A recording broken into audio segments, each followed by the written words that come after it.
Hello, Rajiv sir.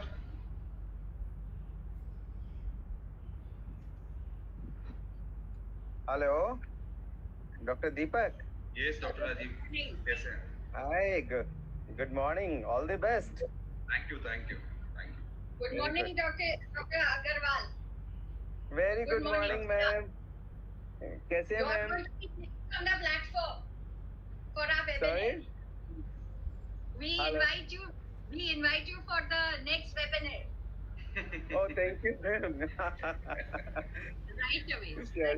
Sure, sure, ma'am. Please. Okay. Please carry on. Great. Reshma Farheen, stop presenting your screen, otherwise we will remove you.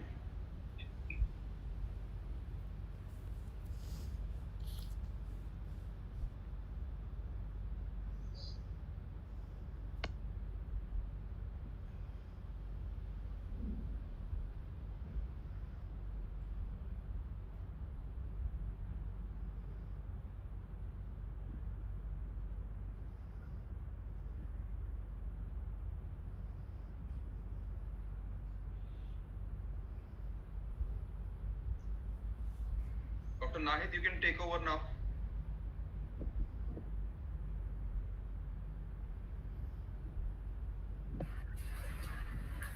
A very good morning to all of you.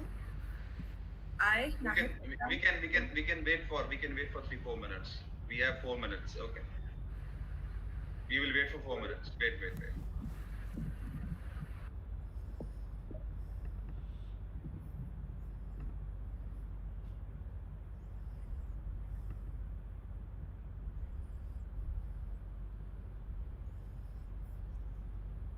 Reshma Farheen, again you are presenting your screen. This is the last warning I am giving you. Otherwise, I will have to remove you.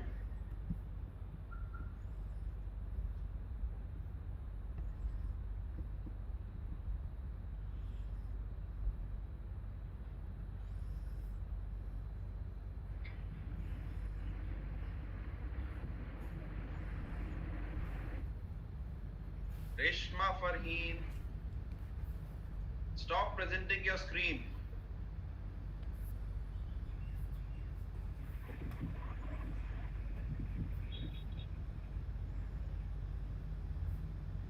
All of you, please switch off your cameras. Nabil, Debesh, please switch off your cameras.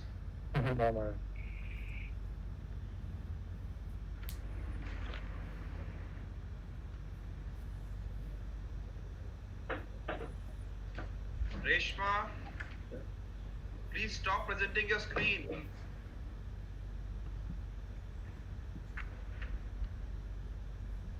Reshma.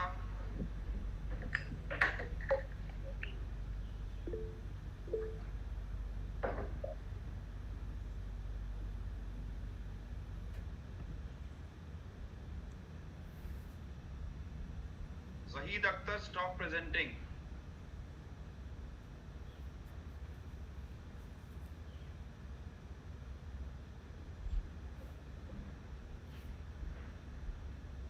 Good morning, Dr. Vandana. Good morning, ma'am. How are you doing? Hi. Dr. Debesh, please switch off your camera. Debesh Sarkar.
Okay, Dr. Nahid, you can start the proceedings. Very good morning to all the respected dignitaries, faculty members, students, and participants. I feel privileged to welcome you all to the webinar titled COVID-19 Pandemic Role of Physiotherapy in Acute Care, which is being organized by the Department of Rehabilitation Sciences, School of Nursing Sciences and Allied Health, Jamia Hamdard. I request Professor Ona P. Desai, Head, Department of Rehabilitation.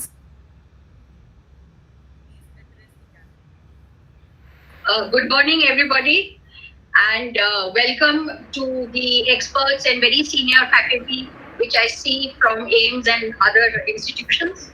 I welcome the experts, that is Dr. Altaf Mir, Dr. Vanna Dua, I can see Dr. Rajiv, Jyoti, and of course Gufran. And I think that this is a very apt topic, and the role of physiotherapy in the acute care for patients in this COVID pandemic. And also on behalf of our Dean, Dr. Manju Chugani, I welcome all the participants. She was unable to be here today, but I welcome all the participants.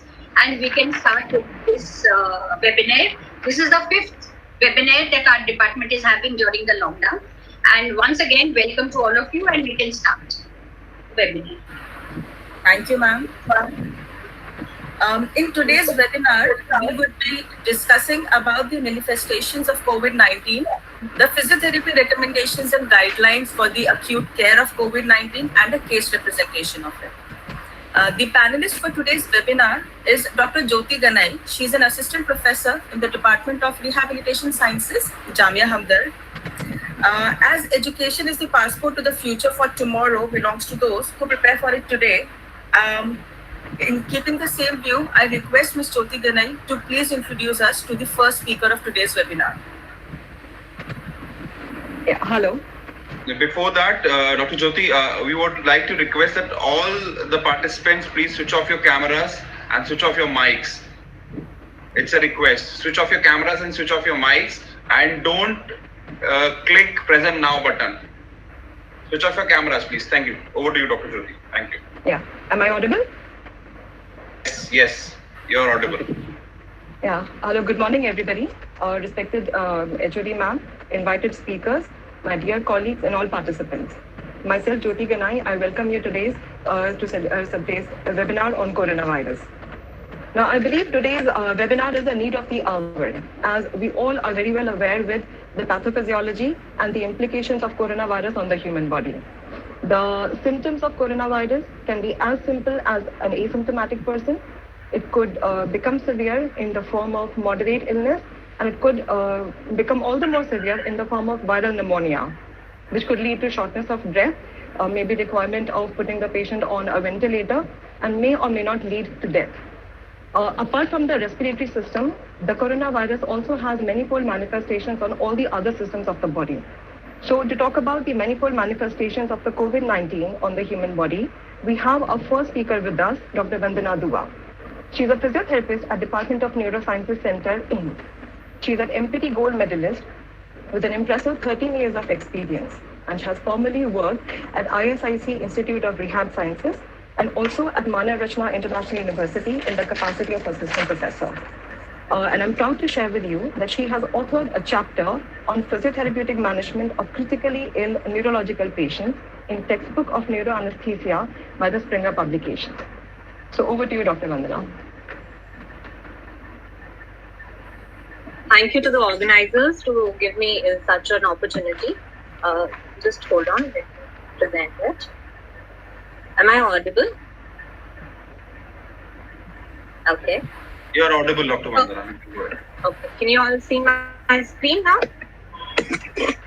Should I start? Can you see that? No, not yet. Start presenting. Yeah. I did it.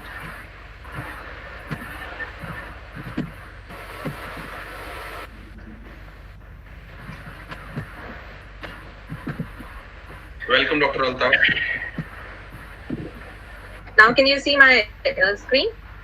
Yes, ma'am. Yeah. Okay. Fine. So good morning, everybody.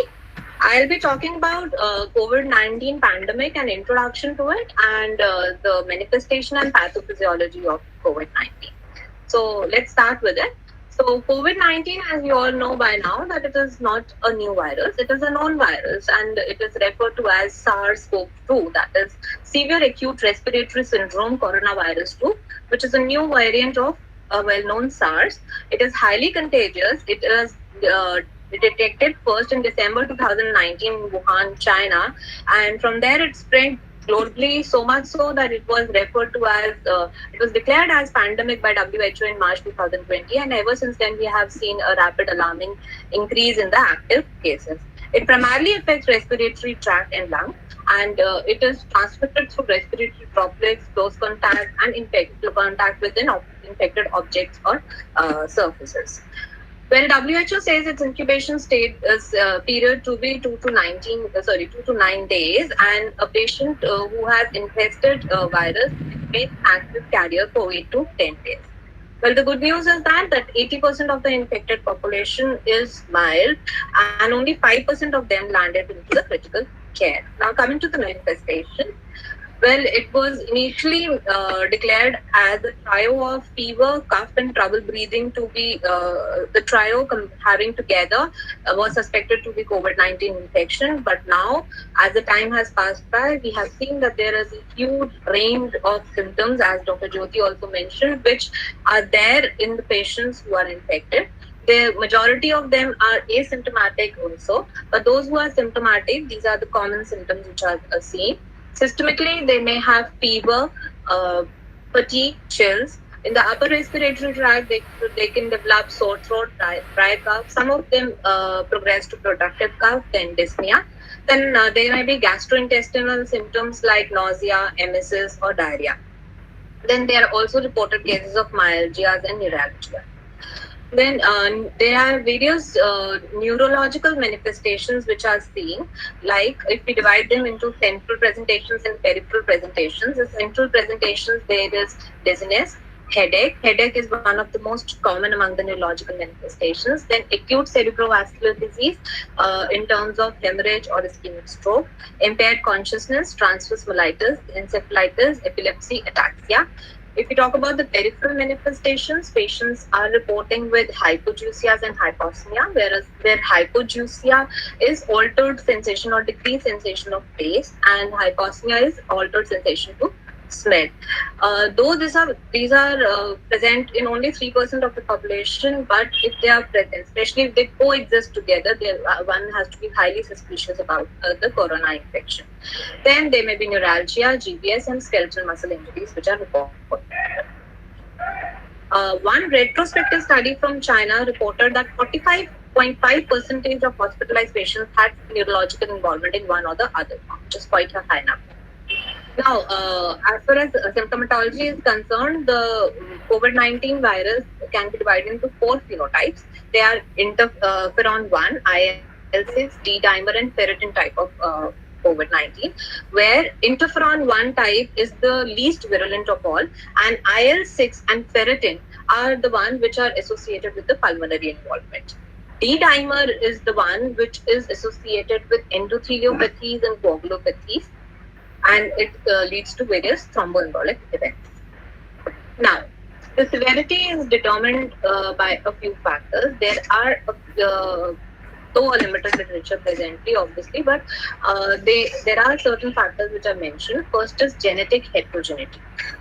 We have seen that majority of Americans which were affected were Black Americans rather than white Americans, giving a suspicion to a genetic heterogeneity to it.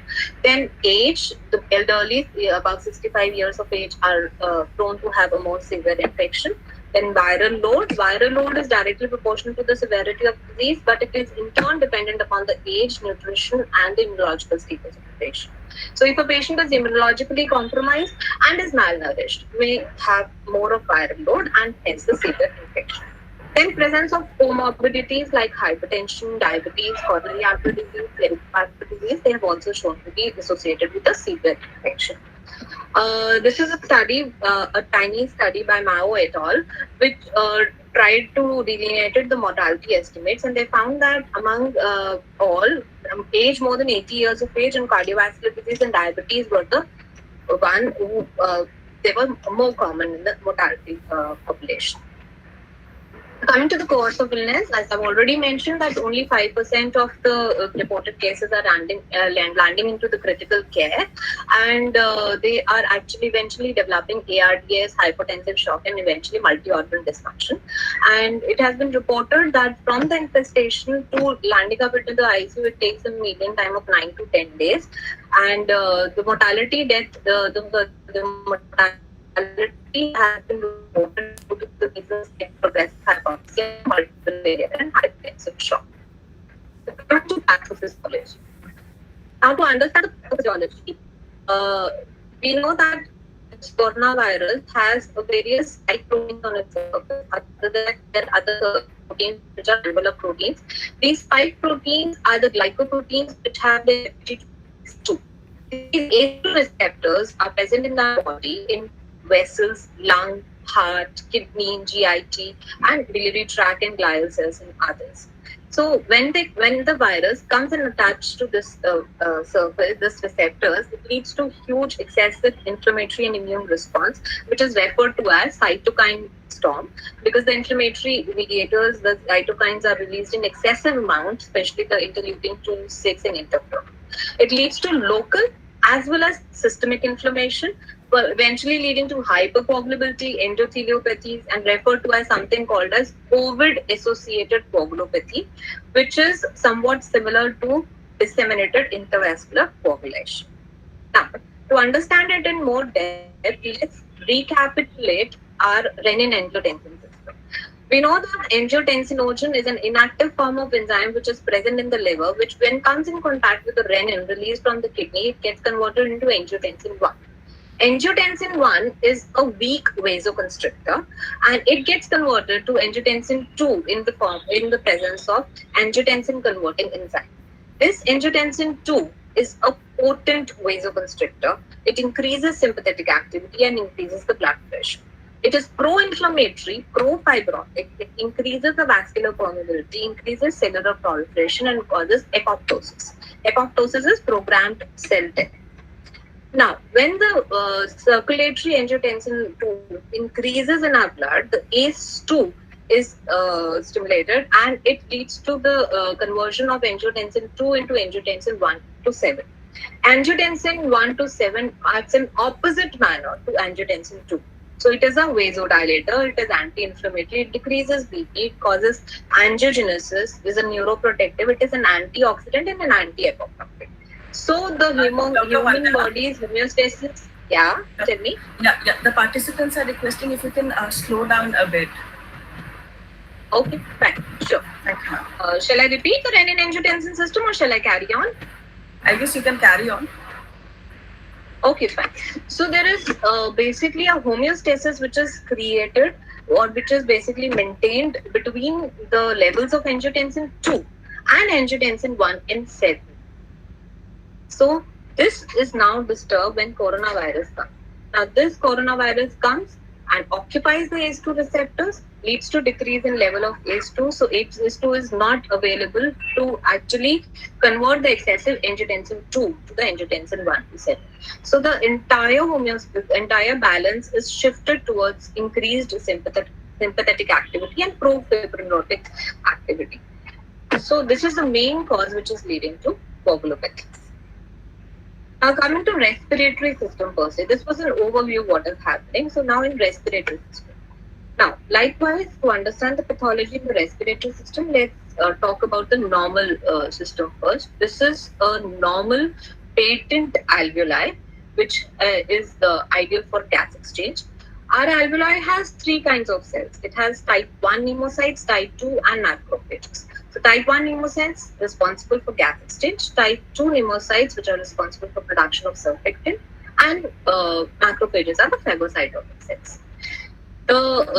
This is, as you can see in the diagram, it is the healthy alveolus with a good alveolo-capillary membrane which is responsible for good gas exchange. Now when this coronavirus comes into picture, it comes and reaches the level of alveoli, it attacks the ACE2 receptors present on the type 2 pneumocytes and disrupts them. It invaginates inside the pneumocytes, undergoes transcription, undergoes multiplication, develops themselves into huge numbers. The pneumocytes, they swell up and they eventually burst, releasing to lots and lots of number of the virus. So it is causing the rupture of the pneumocytes, hence loss of surfactant. Secondly, a huge release of the virus leads to a lot of inflammatory response, lot of chemotaxis to come into picture, lot of cytokines to release. Now, what are these cytokines doing? That's not clear in this picture. These cytokines are doing two main things. One, they are increasing the capillary permeability. As you can see, these gaps, they are increasing the capillary permeability. So the interstitial fluid is eventually coming into the alveolo-capillary space, and it is filling up all the interstitial space here. So we do not have an ideal place for gas exchange here. Second, alveoli is collapsing because there is no surfactant. There is a lot of exudative protein-rich fluid in the alveoli and the interstitium. And secondly, it is causing vasodilatation. So it is actually diverting more and more of blood here, and hence more and more of chemotactic factors, especially neutrophils here. Neutrophils also hardens the membrane and further impairs the gas exchange. This is the nutshell what is happening here, and eventually the gas is not getting exchanged. So what are we having? We are having low PaO2, that is low partial pressure of oxygen in the arterial blood. The CO2 may remain normal because the diffusibility of CO2 is much more high as compared to the oxygen, and there is a huge arterial alveolar or oxygen difference. That is, the oxygen which is coming into the alveoli is not being able to go to the arterial blood. So it is leading to refractory hypoxemia. That is, whatever FiO2 you are increasing, there is not a proportional increase in PaO2.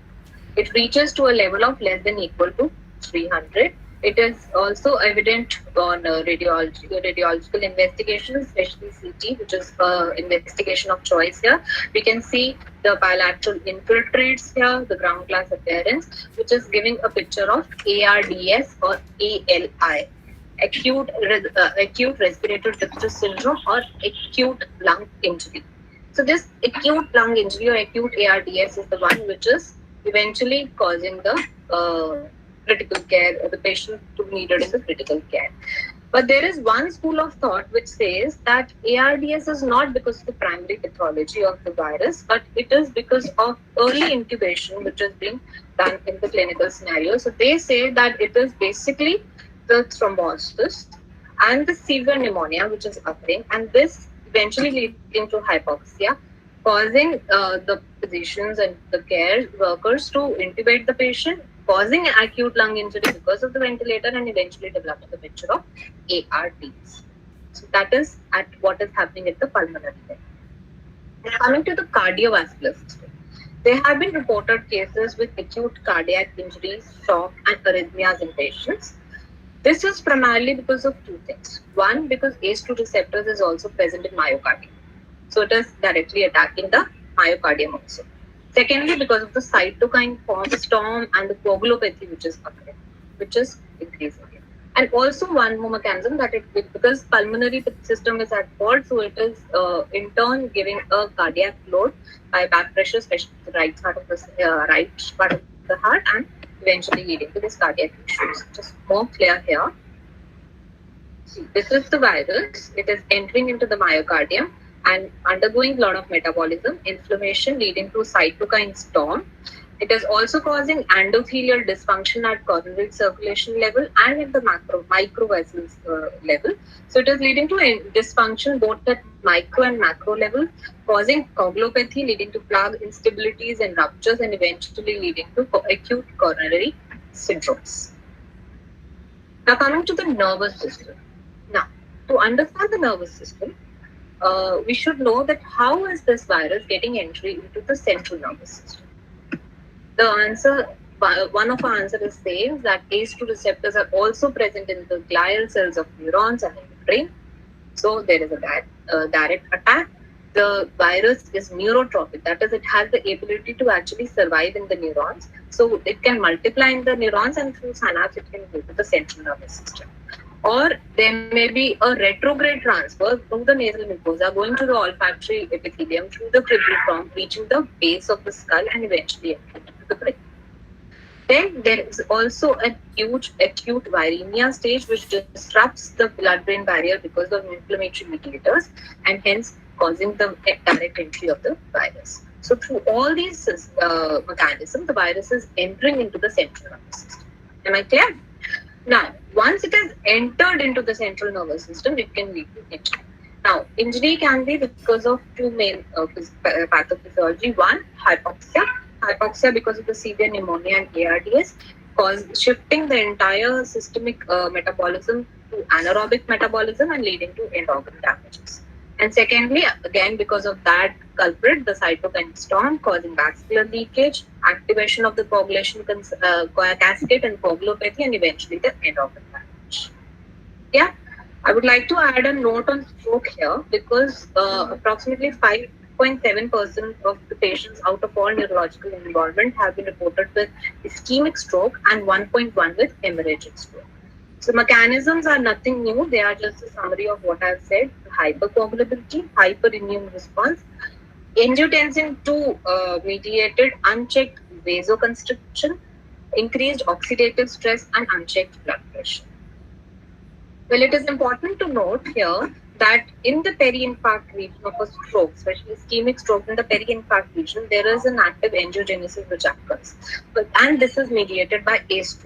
Now, ACE2 is not available, so even this angiogenesis in the peri-infarct region is blunted, which may hamper the functional recovery, which is of a concern for us, especially for physiotherapists.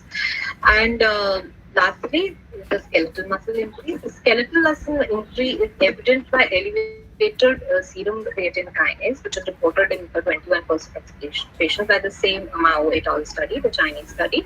The possible mechanisms are first is critical illness-induced weakness, which we are well aware of. That is the ICU-acquired weakness, in other terms, which is reported in around 42% of patients who are bedridden. Then, in addition to it, there may be because of cytokine storm and altered liver metabolism and the renal dysfunction. So we need to maintain social distancing to prevent all this, and we thank our corona warriors. Thank you.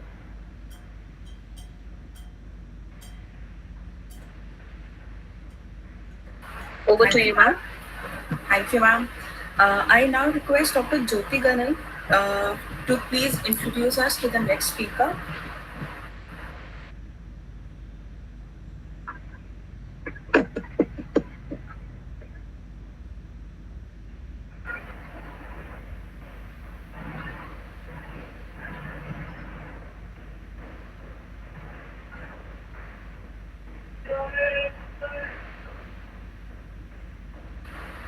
Participants can please post their questions in the chat box. We'll be taking all the questions at the end of the sessions today.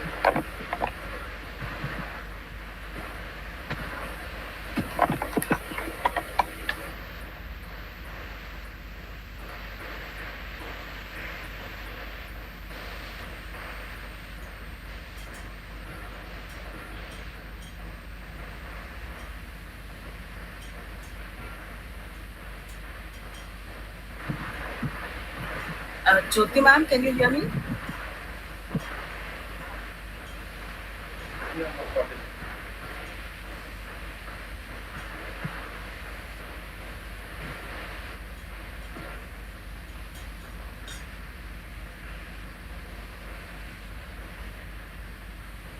Dr. Jyoti?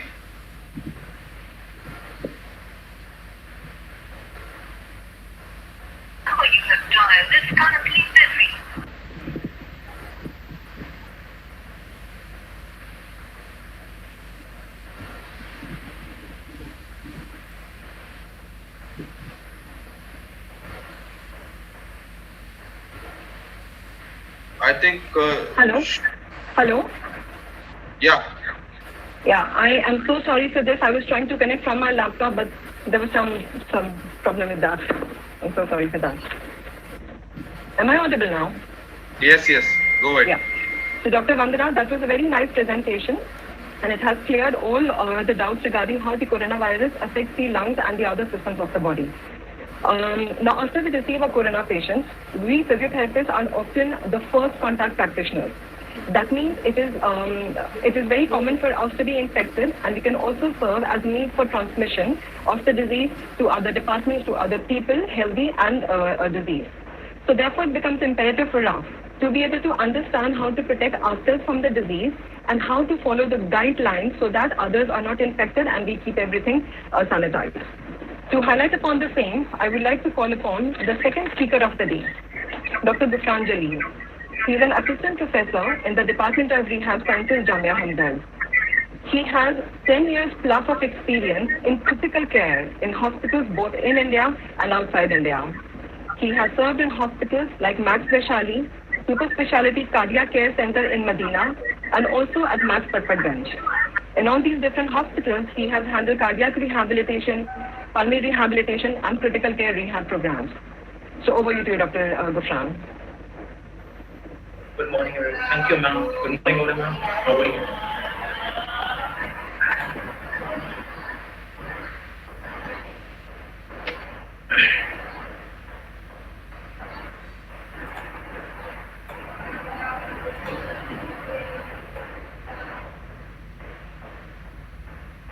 So, my screen is visible to everyone? No, sir, not yet. Now? No. Yes, it's presenting now.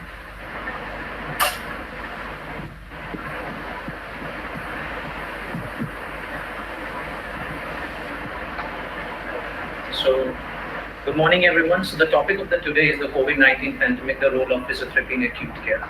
And the topic I'm talking about is the physiotherapy recommendation and guidelines in acute care in COVID-19.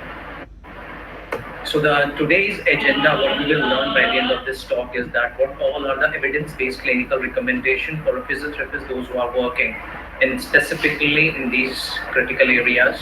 The second most important point is that how they can save themselves while working with these group of patients. And the third most important thing is that whatever maneuver we are giving to the COVID-19 patient, there are certain it can lead to certain side effects or deteriorate the condition. So in that case, hello? Yes, Yes, go ahead. Yes. So to reduce the side effect of the treatment maneuver. So before going to that, we should just see that how in India, the COVID-19 progressed. The first case came in January, then by the end of the April, around 30,000 cases were there. So it will multiply by almost 30 times. By today's data, if we go up, it's almost 5.3 lakh people are affected with 5% of the mortality. If we collect these data, accordingly, we can calculate the rate of the admission in ICUs. In the month of April, it was only 1.29%, which increases to 4.8 in May. But in June, not yet calculated, but just being given a tentative idea that it will go beyond 5%. But if we go by the WHO analysis at the worldwide level, the admission in ICU COVID-19 in month of April, it was approximately 15%. So just we can imagine that how much work we have to do in intensive care and acute care. So when the patient comes to an ICU, there is a multidisciplinary team is actually taking care of these group of patients, which can include a physician, which can be either intensivist, neurologist, pulmonologist, or any other specialist with infectiologists, nurses, and physiotherapists. The physiotherapist plays a very critical and a key role in management of these patients, as we are involved from non-invasive ventilation to the invasive ventilation, then the other part of the treatment, which include the postural changes, mobilization, and other, which finally helps in weaning of the patient as early as possible, decreases the length of stay in ICU, and finally discharge from the hospital ASAP. So before going into that, in context of the physical therapy treatment, we should know that how it transfers actually. We all know that it transferred when somebody coughs or sneezes, but somebody coughs. So when somebody coughs, it travels with the speed of 50 miles per hour, and it can actually travel up to a distance of 20 feet. But that distance is being affected by various factors. That could be either the strength of the cough, and if somebody is an outside environment, the external airflow will affect the distance. The second thing is that when somebody coughs, there are droplets which is with the virus, the surrounding area. The first contagious is 6 feet. So the first 6 feet out of 26 feet is the contagious area, that approximately is 1 meter. And in the surrounding air, the virus can survive for approximately 3 hours. But till now, there is no concrete evidence on that. But there are certain assumptions, and by the evidences, very low quality, which says that it can survive up to 3 hours.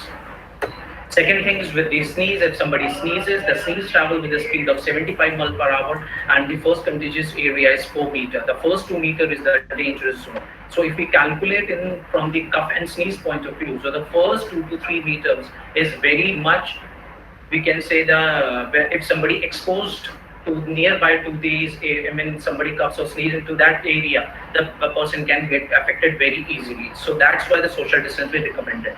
If the droplets fall down on hard surface, it can survive up to there for 24 hours, or on soft surface, it can survive up to 8 hours. So we are dealing with the patient who can cough actually. So in that case, we have to keep on these things in mind, so that in that case, to protect ourselves, we require special PPE kits or certain measures which can help us to avoid this virus. So there are certain symptoms which ranges from shortness of breath through the RTI with fever, which accounts for almost 89% of the patient is having. The major another symptom is the cough, which accounts for 68%. But if we see the patient who can actually have sputum production is only 34%. And out of the 34%, there are very few patients who actually require physiotherapy intervention because they cannot actually expectorate or clear, maintain their bronchial hygiene. So again, we are just concising ourselves, because in COVID-19, all patients do not require physical therapy. Apart from that, if we go ahead, there are approximately 80% of the patients who are asymptomatic or have mild symptoms. So in that particular area, we are not working. Out of that, the rest of the 15% are severe and 5% are critical. Those 5% patient can develop pneumonia or ARDS, which was already explained by Dr. Vandana, which can actually affect the ventilation perfusion ratio that we call shunting. In this particular area, physiotherapist plays a very major role. So if we go by the algorithm of the physiotherapy treatment, if some patient came for a referral for a physiotherapy, first we have to categorize the patient by either first in the respiratory infection and the another one is without. If the patient came without any respiratory infection, we should follow with the routine care with the PPE, proper infection control policies. And if the patient came with a respiratory infection, if came negative, then again we have to follow the routine protocol. But in case if the patient is positive, it can be categorized into 5 groups: ventilated, and with patient completely sedated or paralyzed, or minimal sedation is given in form of fentanyl or something. If the patient is non-ventilated or any NIV support, then it will be either minimally conscious or bedridden, conscious and dependent, and conscious and completely active. So what will be our goals if we are dealing with these 5 group of patients? If the patient is completely sedated and paralyzed, the first important goal is to minimize the complication of the prolonged bedridden, and the second one is to facilitate the oxygen. We have to achieve this goal by means of various treatment strategies just to recover or to wean him as early as possible. If the patient is of minimum sedation, apart from those 2 goals, we have to make him improve the functional independency so that we can wean him and extubate him as early as possible. Because of the prolonged mechanical ventilation, there are certain negative impacts as we will discuss it. If the patient is not mechanically ventilated, and we can say those 3 groups. So in those groups, we have to reduce the work of breathing, we have to improve the lung capacity to facilitate oxygenation and to improve the functional capacity so that the patient can be discharged from the hospital.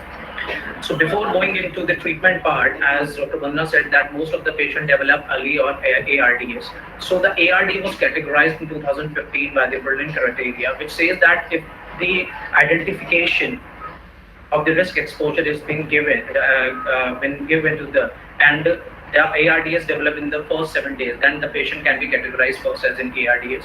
Second, if there is a PEEP requirement of minimum 5 centimeters of water, there are bilateral infiltrate on chest X-ray that cannot be explained by any cardiac issue or any lung pathologies. So according to the Berlin criteria, it is categorized into mild, moderate, and severe ARDS. In mild, The oxygenation ratio is in between 300 to 200. In moderate 100 to 200, and in severe cases it's less than 100. So what all are the recommendations for the respiratory intervention? The first one is that we should always keep a thought that non-invasive ventilation can fail anytime. So we have to be very vigilant, and we have to carefully monitor all the vitals of the patient. And in case if the patient is fighting with the non-invasive ventilation, we should immediately inform the concerned doctors or intensivists. Sooner or later, we have to intubate it. So before going into the mechanical ventilation part, the first part came is the non-invasive, because that is the first line of the treatment in these group of patients, which can be either conventional oxygen therapy, high flow nasal oxygen, and continuous positive airway pressure, or NIV. If we go by the conventional oxygen therapy, which can be either nasal cannula or oxygen mask, or we can say the reservoir and the venturies, which come with the high flow and low flow, we can categorize. Nasal cannula is not been recommended because of the high dispersion of the droplets. But if we compare the nasal cannula with the face mask, it was found that with the face mask, if we are giving the pressure up to 5 liters, there was no increase in the droplet count in the size of the size dispersion of the air. So face mask has been recommended up to 5 liters. If we go with the reservoir and venturi, if we can use it by till the 10 liters, and with the venturi up to 60% of FiO2. But with the problem with the conventional oxygen therapy is that we can provide the flow up to maximum 15 liters per minute. But if the patient is struggling and if there is an increase of the work of breathing, the inspiratory flow rate can move from 30 liters per minute up to 120 per minute. So with the conventional oxygen therapy, we cannot match the inspiratory flow. If we keep on going with the conventional oxygen therapy and the patient inspiratory flow rate, spontaneous breathing is very much high, there will be more diffusion of the FiO2 by taking more of the atmospheric air. So we need something else which can actually come closer to the required flow rate of the patient. The second most important point with the conventional oxygen therapy, especially with the face mask, that if we give the flow of 6 liters per minute in mild lung injury, the dispersion area of the exhaled air, which can be very much contagious for the patient and the other healthcare co-worker, is 0.2 liters. So if we are giving just a very small flow of 6 liters, so first 200 meters of the patient's surrounding area is full of the virus. So we have to be very careful in that case. So to avoid these two things, we can go from the conventional oxygen therapy to the high flow nasal cannula. The high flow nasal cannula, according to the evidence, it decreases the risk of the intubation without impacting the mortality. What is high flow nasal cannula? It's an air oxygen blender which can provide the flow rate up to 60 liters, ranging the FiO2 from 21% up to 100%. With the minimum flow, we can give the 21% of FiO2 maximum to 100. So the 60 liters of the flow is nearly matching to the required inspiratory flow or because of increasing work of breathing. That flow is connected with the humidifier, that is preheated air we are delivering to the patient. Because of that, there are certain physiological effects, which is connected with a single heated inspiratory circuit connected to a nasal cannula. What all are the benefit is that, first one, if we are using that this is the picture of a venturi and this is a picture of the NIV mask. So when there is an increase in the flow, the CO2 or the expelled air will wash out from these expiratory ports. While in NIV, in vent mask, I'm not talking about non-vent, the vent mask, there is an expiratory port.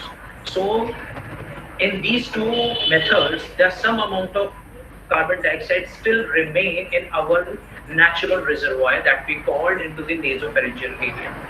With the help of the nasal flow high oxygen therapy, this is the area which contains the CO2 will wash out further. So in that case, the anatomical dead space reduces, and when the anatomical dead space reduces, again the delivery and the fraction of FiO2, which is improved the oxygenation, increases.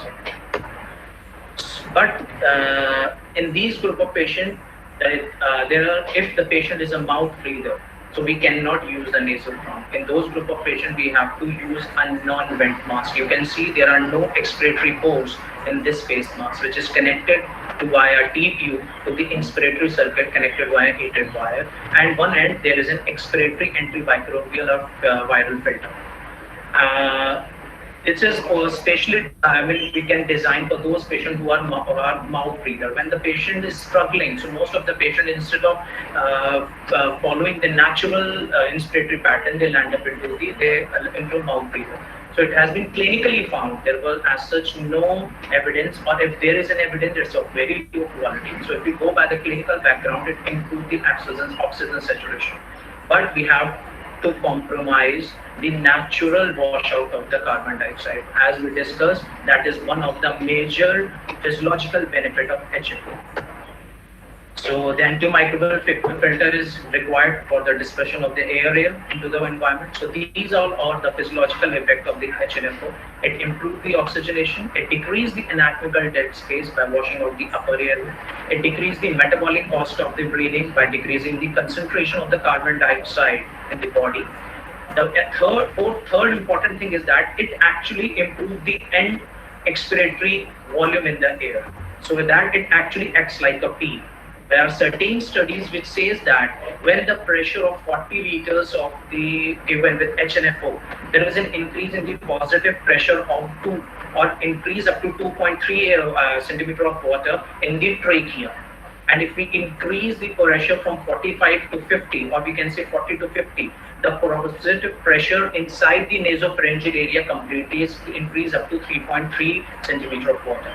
So that much of positive pressure is constantly present in trachea and nasopharyngeal area, which actually acts like a PEEP inside the lung, which helps in recruitment of the lung. Because of that, there is an improvement in oxygenation and improvement in work of breathing. When we are giving a preconditioning inspired gases, that means get heated and humidified. We are talking about the relative humidity because it is related with the temperature, almost 100%. So it helps in better secretion clearance.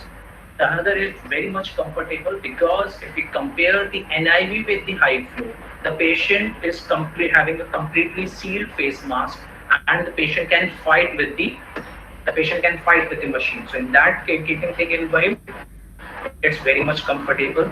And the most important thing, the pressure, inspiratory pressure, which has been naturally generated because of increased work of breathing, we are actually matching.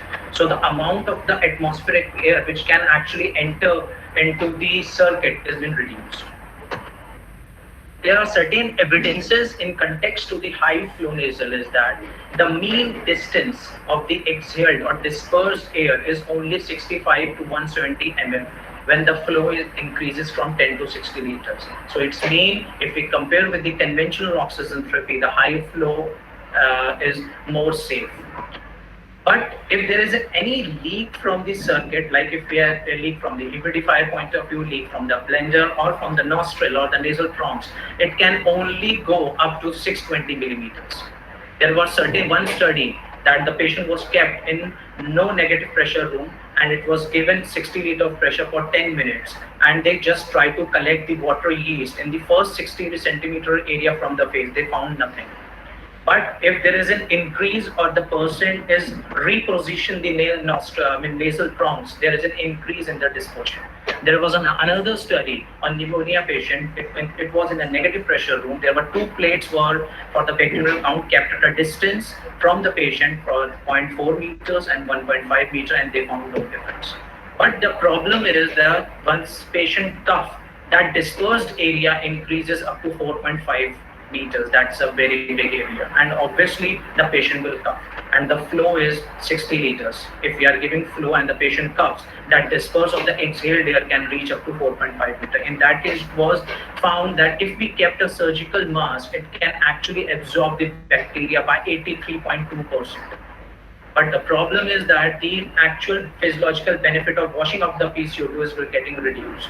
And that study was done at 40 liters. So in that case, we have to increase the flow rate to gain the oxygenation physiological benefit. In case it was found that the HNFO usually works in mild to moderate cases. If patient is not getting benefit, there was no improvement in oxygenation, or still patient is fighting, then we can opt for continuous positive airway pressure or NIV. When in typical or ideal experimental studies done, it was not done in human. It was found that when the pressure of the 20 centimeter of water was given as such, there was no significant leak. It was a non-vent mask. You can see on this face mask, there are no expiratory ports. Instead of that, there was a connecting expiratory ports after the filter. So there was no dispersion of the air. But if we are using the vent mask and we are giving a pressure starting from 10 by 4, that means the inspiratory is 10 and expiratory is 4, bi-level or continuous we are giving by 10, between 10 to 14. So the size of the droplet increases more by 10 micrometer if compare the same size of the droplet at baseline without any intervention. So keeping that thing in mind, we have to always use the non-vent mask. The non-vent mask is connected. This is the elbow. This is the elbow part. This is the neck. These areas are the most one where maximum leak occur. Then we have to put an antiviral or HMB filter. Beneath that, there is an exhalation port. After the filtration, the air will disperse out into the environment, and there is an oxygen connection. But in relation to the NIV, there are certain evidences which says that, according to European Respiratory Society and American Thoracic Society, it was firmly recommended as a preventive strategy to avoid intubation in hypoxic failures. But the failure of the NIV, we can calculate if their expiratory tidal volume is very high. But it is only in mild to moderate cases. In severe cases, there was as such no studies.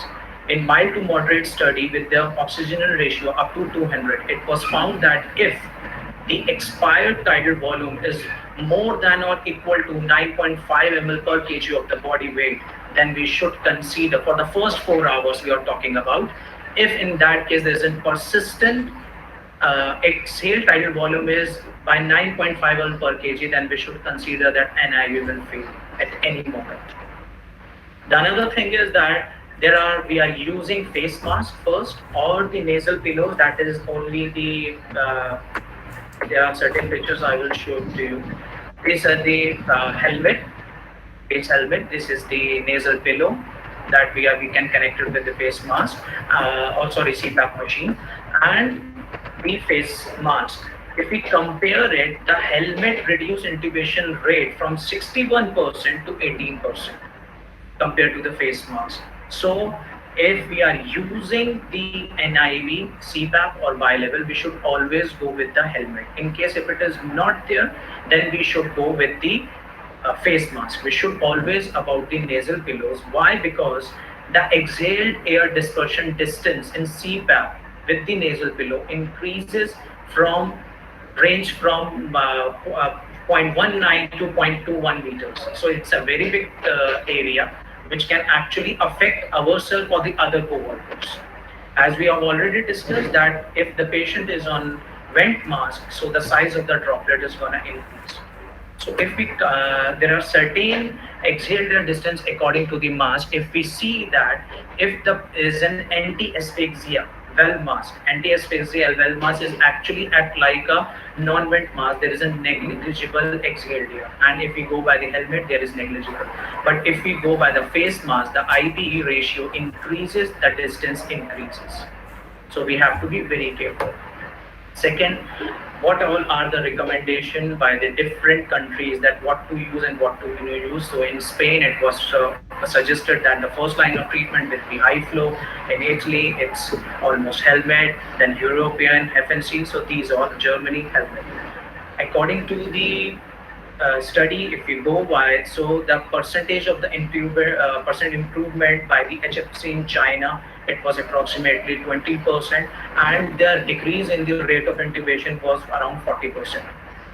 Same thing with the NIV. Italy have never ever used an HNFC in their any of the patients. So the conclusion with this is that HNFC can be preserved for the patient with mild ARDS with close monitoring and airborne precaution, preferably in single room. And if the patient required NIV, then helmet is the best solution. And with that, we have to go by the protective mechanism by targeting the tidal volume between 6 to 8 ml per kg.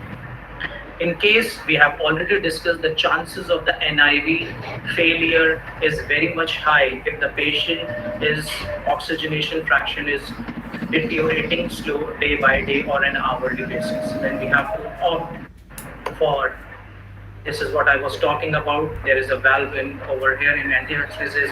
This is an expiratory port. So invasive part. So in invasive part, we can, there are certain questions that need to be answered for the ARDS patient. We can opt for the volume control mode, we can opt for the pressure control mode, but what should recommend it? So it was recommended that we should limit the tidal volume. We should not go by the actual prescription of the tidal volume, that is around 10 to 11, which can go up to, in studies goes up to 18. Instead of that, in these group of patients, it has been recommended that we should decrease the tidal volume, which can range from minimum from 4 ml to up to 8 ml per concentrate body weight. The second thing is that the inspiratory pressure, that in case if we pause the inspiratory limb for 0.5 seconds, the pressure which reaches into the, that is usually called as plateau pressure, it should not exceed more than 30 centimeters of the body. There is a very strong recommendation going with the lower tidal volume, that is 4 ml. Why? Because it was found in COVID-19, especially in context with the COVID-19 patient, it was found that instead there is still the hypercapnia persists if we go by the limited tidal volume, which further exaggerated the condition. If we are giving the tidal volume targeting around 7 to 8 ml per body weight, there is an improvement in the oxygenation, but somehow we are affecting the plateau pressure and it increases more than 30 centimeters. So if we are going by the intermediate tidal volume, we have to very much cautious by the inspiratory pressure. We have to calculate the risk into benefit ratio, that what actually we want. So as per the guidelines, it has been recommended 4 to 8 ml per kg body weight with the target plateau pressure up to maximum 30 centimeters per body.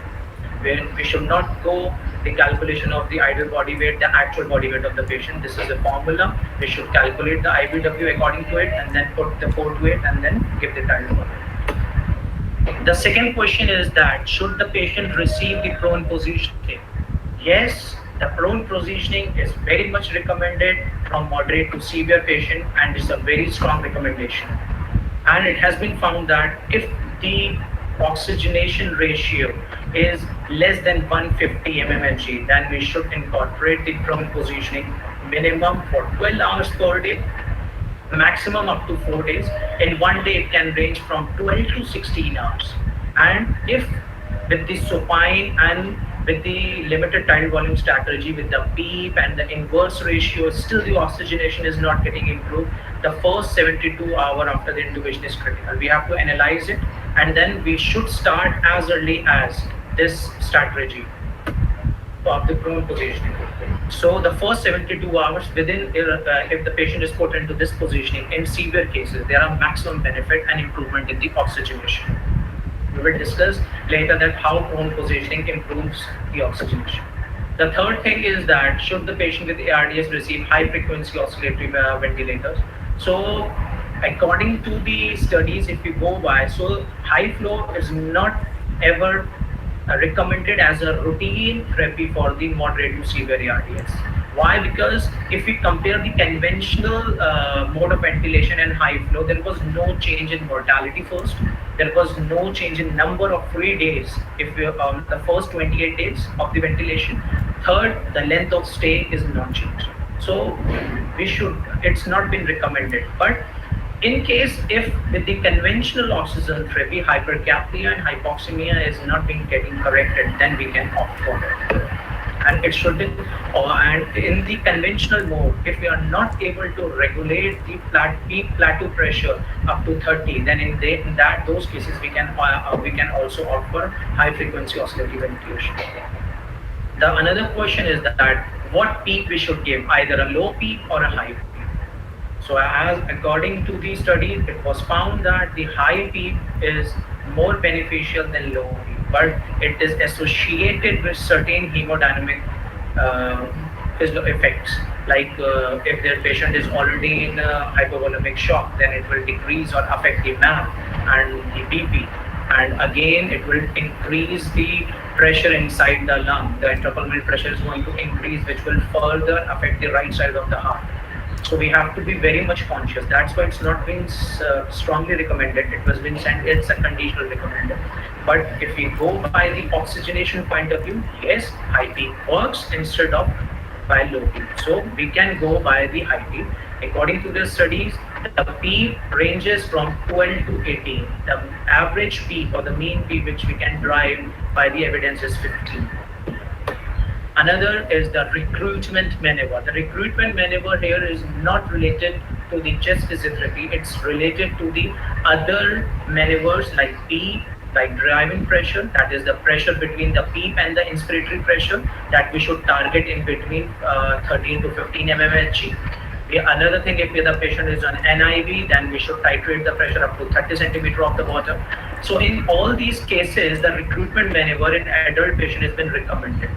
But there are, it's not strongly because of the heterogeneity of the samples or the methodology, and the low evidences were there.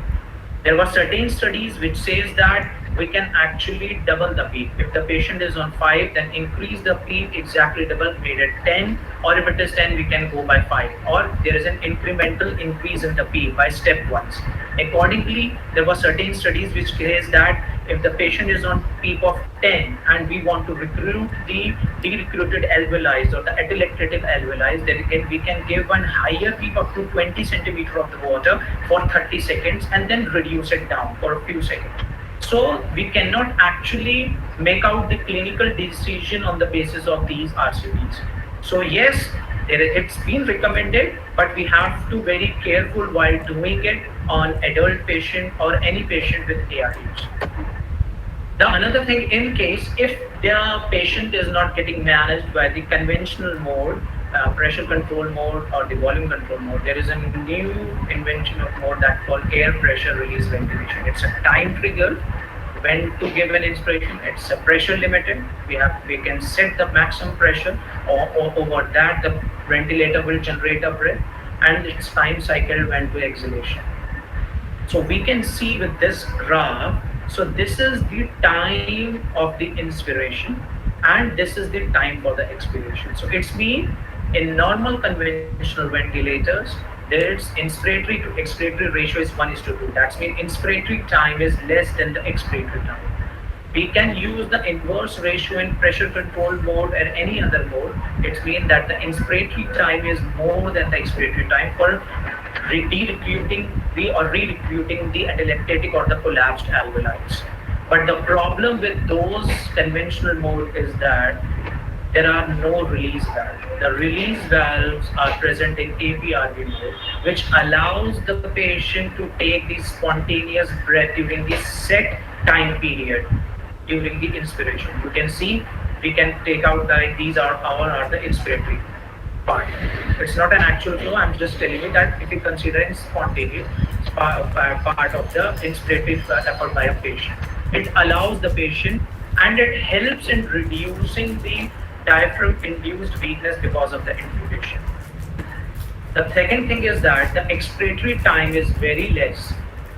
The CO2 obviously can remove from the alveoli, but we are not losing the recruited alveoli. The problem with this APRV mode is that it allows this spontaneous breath, which can actually increase the limit tidal volume range that we have already discussed, that it's been 4 to 8 ml, but in this particular case, it can actually increase or affect that. Even though the benefits of physiological benefits of this, if we go, obviously it improves the V-vacuum mismatch and CO2. If we go by the evidences, it says that if we compare with APRV mode with the conventional, the number of ventilator-free days at 28 days from the day of intubation are higher in APRV. There are low mortality rate in these group of patients. There are very less negative impact of the mechanical ventilation in terms of barotrauma, in terms of biotrauma, in terms of volume trauma. but still it's not being recommended in a routine therapy because of the low quality evidences and moderate heterogeneity. What are these is, first, the ARDS patient population is not being generalized. The first is because of the traumatic, there are certain which are because of certain infectious group. The second important point is the day of intubation or starting of the APRV is not same for all these. Somebody started in the first 72 hours, somebody started on third day, somebody started on seventh. So we actually don't know what is the actual benefit in the clinical point of view from the evidence that how it works. The third point is that the set pressure, even though it was invented in 1988, but still the actual protocol for setting up the maximum higher pressure and minimum lower pressure is not being generalized yet. So it's very much difficult to draw the clinical message from the APRV in these specific settings, specially designed for ARDS. But still, if we go by the clinical outcomes in terms of the oxygenation, correction of hypoxemia, it's very much beneficial. If we have to come to the pediatric part, there are very minor changes, like again for the lung protective ventilation, we have to target in very poor compliance or severe ARDS only up to 3 to 6 ml. If the compliance is preserved, we have to target 5 to ml per kg body weight, but we should not increase the blood pressure beyond 28 centimeters of water. In pediatric, we have to allow some sort of hypoxemia. In mild cases, around 92 to 97% of the saturation we have to target. In severe cases, and in this mild, in 92 to 97 with PEEP less than 10. And if there is a severe case with PEEP equal to or more than 10, then the saturation we should target in between 88 to 92. Apart from that, we should allow the hypercapnia. Why should we allow the hypoxemia and hypercapnia? Because these are the lung protective mechanism to avoid the bioinjury, the ventilator-associated injuries. So that we have to target the pH in between 7.15 to 7.30 by washing out the PCO2. Except in few cases, if there is a pulmonary hypertension, if there is an increase in intracranial pressure, or any other circumstances which can be getting affected by the acidic pH nature. So keeping in that thing, we have to be very careful by allowing the hypercapnia. Second is high flow oxygen ventilator. There are very small studies and observational studies are there, which shows that there is an improvement in the oxygenation. But as same like with the adult, there is no difference in mortality, loss or length of stay in ICU and duration of mechanical ventilator. Yes, it has been recommended not as a routine care of therapy, but it's been recommended if the conventional mode of the ventilator is not able to control the plateau pressure of 28. So in those cases, we can recommend actually the high flow. Now the prone positioning, it was found that it decreases the 50% of the mortality. So yes, in severe cases, prone positioning has been recommended.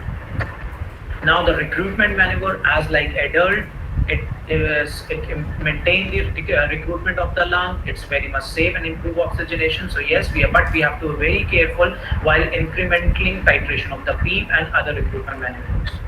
Now the most important part comes with the chest physiotherapy. The evidence says that it improves oxygenation, it decreases the length of stay, it reduces the diaphragm weakness and ICU acquired weakness. The ICU acquired weakness usually starts from the first week of the intubation and goes up to peak from the 2 to 3 week of intubation. And within the first, you can say the first 24 hours, there is a loss.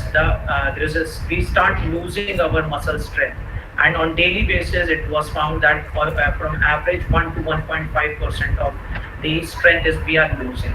And the loss is in terms of the axonal degeneration and myosin loss. If we go with the diaphragm weakness starts from the day 3 of the intubation. And diaphragm weakness is directly associated with ICU weakness. Because obviously, if the diaphragm is weakened up, it will be very much difficult to wean off the patient and extubate. So a longer length of stay is required. But why still it's not been recommended? Because of the insufficient data. The insufficient data is because the tool which we actually use to assess the effect of the chest physiotherapy, it's not of high quality. They lack the validity, reliability, and responsiveness in these group of patients. The commonest tool that we use is sputum clearance or the sputum weight. If we go by the cystic fibrosis and bronchiectasis, then obviously the sputum clearance or the weight will matter, but not in these group of patients. So it's not that much reliable and shows the effectiveness of the treatment. If we go by the X-rays, then obviously X-ray, if we are, like for example, if we are given a treatment in the morning and we have to wait for a longer period of time due to X-ray to be done. So maybe meanwhile, whatever benefit achieved because of the chest physiotherapy relapsed. So we cannot comment whether our chest physiotherapy was effective or not. Another is the stethoscope they assess, so it's very much subjective, depend person to person. We cannot rely on that, not a valid and reliable. The another is the ABG. ABG is still found to be reliable and valid, but in terms of the PCO2 clearance, the chest physiotherapy, it's found there was no significant change. But if we go by the oxygenation, by removing out of the secretion, still it was found that the partial pressure of the oxygen will, or if we go by the oxygen ratio, is not really affected. Because whenever we are giving our maneuver, we have to do the endotracheal suctioning. And endotracheal suctioning itself has certain negative effect, which finally affect the result of our chest physiotherapy. So because of the lack of all these things, it was found that clinically, if we see there is an improvement, but if we go by the tools, they are not that much of high quality. Instead of that, it was recommended that we should use the clinical impedance tomography, lung ultrasound, CT scan, or computerized lung monitoring, or should be used to see the immediate effect of our chest therapy, which actually gives the ventilation responsiveness. We are not talking about the respiratory part, like in terms of the peak, reduction in peak, or decrease in the plateau pressure, improvement in the tidal volume. We are talking about the improvement in the ventilation, that how much we are able to recruit the electric alveoli and how much is actually the aeration improved. That is the main motto of our chest physiotherapy. So there are very less studies which actually use the clinical impedance tomography, lung ultrasound, CT scan. So if we go by the evidences, it's not been recommended, but if we see the clinical outcome, yes, it improves. So we will discuss the clinical, the rest of the part. So when we are dealing with the ventilator, so obviously if we go by the recommendation, then unnecessary maneuvers which actually affect the peak, it should not be done, because it will affect the lung recruitment. And if the lung recruitment has been lost, then the threshold, the closing pressure of the alveoli is increased. And if the closing pressure is increased, we have to again go with the tidal volume range and the higher peak. So again, the ventilatory associated injury chances increase. So we have to be very careful if we are doing any positioning or any of our maneuver and any other thing. In this spontaneous breathing, obviously we will do our chest physiotherapy part, but we have to be very much cautious if we are prescribing any posture, because the change in the posture will affect the oxygenation ratio. It can either improve or deteriorate. So while prescribing or placing the patient in any specific posture, we have to very carefully monitoring the vitals, heart rate, saturation, keep an eye on the respiratory parameter if the patient is connected to the NIV support or high flow requirement. These all are the recommended posture, like Fowler's, lateral decubitors, and prone. The prone position, very much effective with NIV, with high flow, and with the conventional or API mode. So, what physiotherapy treatment we can give in severely hypoxic patient? So it has been recommended that we should always turn the patient 2 hourly, but how much and for how long? So it was found that we can keep minimum of 30 degree of angle from supine in the lateral side up to 60 degree, average is 40 degree, for 10 minutes on each side and then 5 minutes of supine. It was been recommended that the head end should always throughout the day should be raised equal to or approximately 30 degrees, because the chances of the ventilatory associated pneumonia found to be very less if the head end is elevated. But the kinetic or the turning therapy is not being done with the elevation of the head. All the positioning were done, the patient is in supine, completely flat. So we can do it, and we can try to find it out that if we raise the head to 30 degree and if we do the turning, what all changes happen in the oxygenation part, requirement of the FiO2 and the parameters. The subglottic suction should always be connected with minimum pressure of the -20 to avoid again flap. Positioning for pressure zone. The passive R1. The passive R1, as it been suggested, that diaphragmatic weakness is associated with ICU acquired weakness, which starts from the day 1, starting minimum of 1 to 1.5%, and average in 1 week, there is a 40% loss of strength found in the limb. So passive R1 actually helps. It improves the blood circulation by affecting the intramuscular pressure, which helps in decreasing the loss of the strength. And it has been recommended that the head end should all raise twice up to 45 degrees, twice in a day for 30 to 60 minutes. As we discussed that why prone positioning has been recommended even for the spontaneous patient and for the ventilated patient, because it uniforms the pleural pressure between the dorsal and the ventral. When the patient is supine, the weight is actually compressing the dorsal part of the lung, and the maximum portion of the lung is present in the dorsal region. So if the patient is lying supine, so there is a constant pressure on the dorsal aspect of the thorax, which actually redistributed the air into the ventral part. Obviously, when there is a uniform pleural pressure, there will be a uniform aeration, which will improve the V/Q ratio. Automatically, if the patient is in prone line, so there will be constriction of the anterior or the ventral part of the chest, then again more aeration into the dorsal part. So the maximum percentage of the lung is being aerated. If we go by the books, if the oxygenation improves, then obviously you will decrease the FiO2. And because of the decrease in FiO2, the oxygen toxicity related to the prolonged oxygen therapy has been reduced. But as such, it's not been documented. So the prone positioning has been recommended for 12 to 16 hours per day, preferably within the first 72 hours of the intubation. And it is very much recommended if the peak is more than 10, with FiO2 more than 60%, and the oxygenation ratio is approximately nearly 150 mmHg. So if the first 4 hours, these all are the perimeters, is not getting changed, then we should opt for the prone position. But after doing the prone positioning, if there is a reduction of the ratio, oxygen ratio by 20%, we should immediately stop prone positioning and shift back to supine. Then obviously those were patients who are not medically stable and very much hypoxic. If the patient is medically stable and less hypoxic, then we can do the bed positioning part that we have discussed. Then we incorporate the bed exercises and mobilization. So before going into the mobilization, we should clear these lists from the cardiac point of view, respiratory point of view, and neurologically. These all are the parameters the patient will fall in, like if the PO2 ratio is more than mmHg, 200, PCO2 is less than 50. So in that case, we can start with the mild mobilization to the aggressive therapy.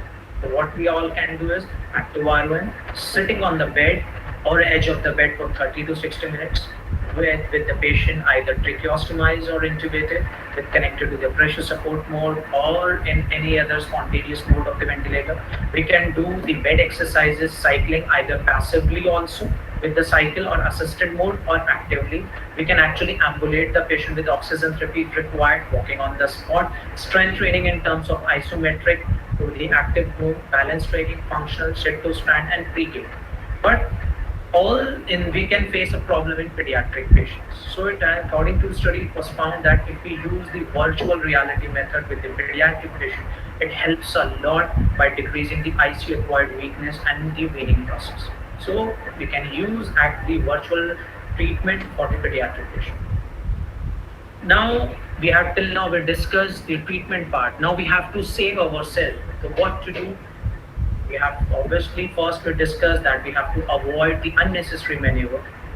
if we are giving treatment to the intubated patient or to a spontaneous patient.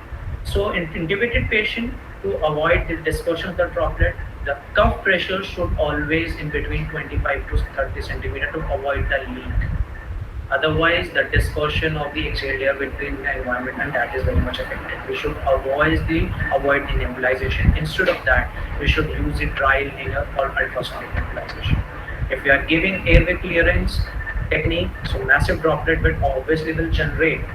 And according to the symptoms, most of the COVID-19 patients, they have been dry coughing. Very less they have productive cough.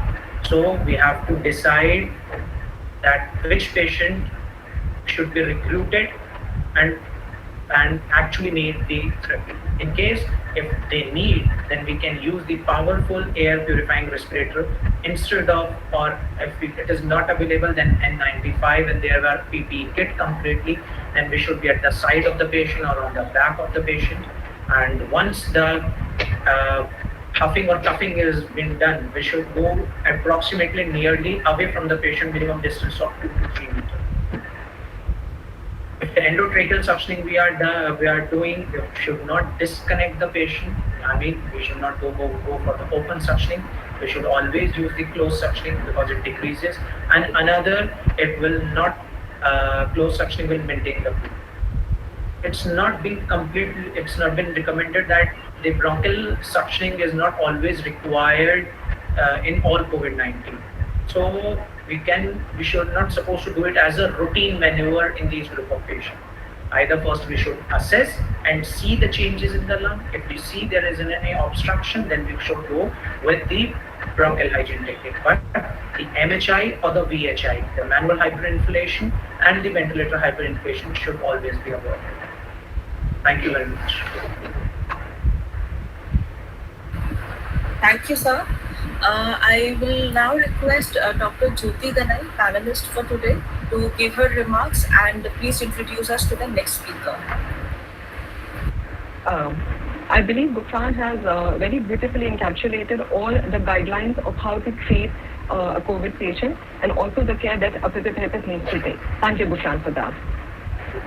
Now, coming back to the respiratory complications, we all are aware that COVID-19 represents viral pneumonia from the SARS-CoV-2 family, and severe infection can lead to acute respiratory distress syndrome.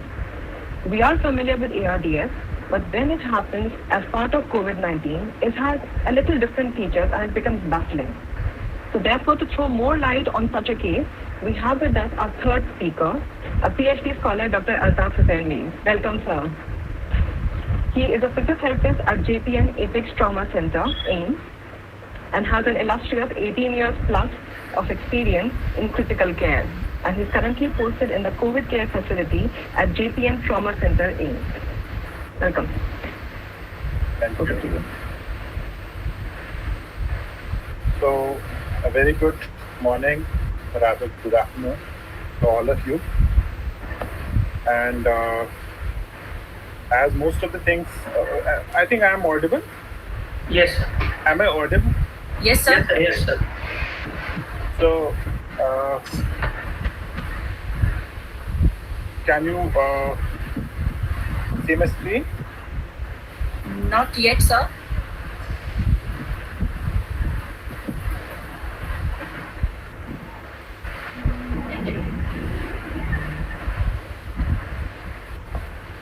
Now? Yes, sir. It's presenting now. Okay. So, I will start sharing my experience about COVID. Most of the things have been explained very beautifully, but I would like to present my view about COVID patients or ARDS management on COVID patients. Am I audible? Yes, sir, you are audible. Am I? Okay. So, I will start actually. We had a meeting. We had an international meeting around 2 days before from STAC, wherein we shared our experiences, Indian experience, rather Delhi experience of Delhi with COVID, and then we have taken a view of other countries also. And in the nutshell, I would love to express this that we have got our first case, confirmed case on 30th January from Kerala, and our first reported death was on 12th March. So by around 26th of June, we had 491,136 cases, confirmed cases rather today, more than 5.2 lakhs.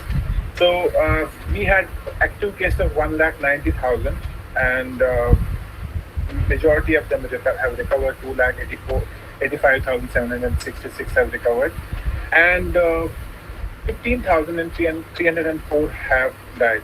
I've tried to formulate it in a graph, and as we stay in Delhi, so it will be interesting to show you the trend of COVID-19 pandemic in Delhi.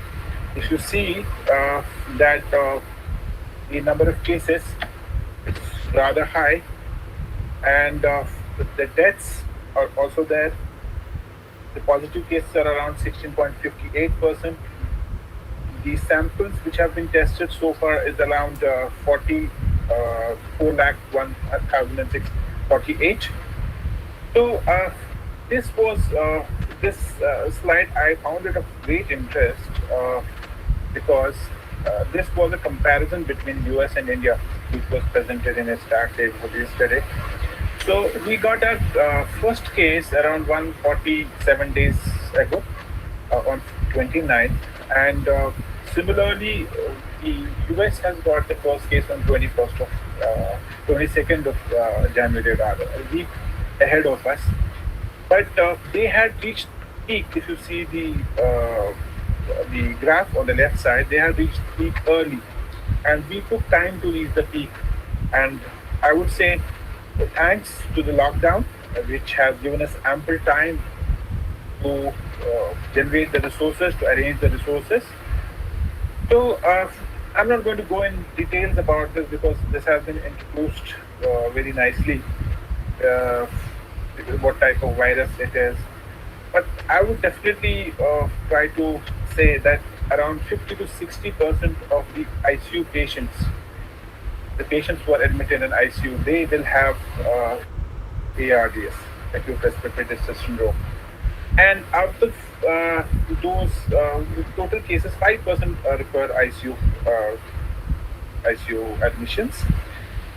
What is very interesting here is we talk about ARDS, we talk about management of ARDS, and why this ARDS, COVID ARDS, is a bit different than the normal ARDS what we encounter in before pre-COVID era is these patients will have near normal compliance. So otherwise, if you see typical ARDS cases which are not associated with COVID, they will have definitely involvement of compliance. This I try to show you that this is when we go to ICU, this is the way we need to don and put level 3 PPE.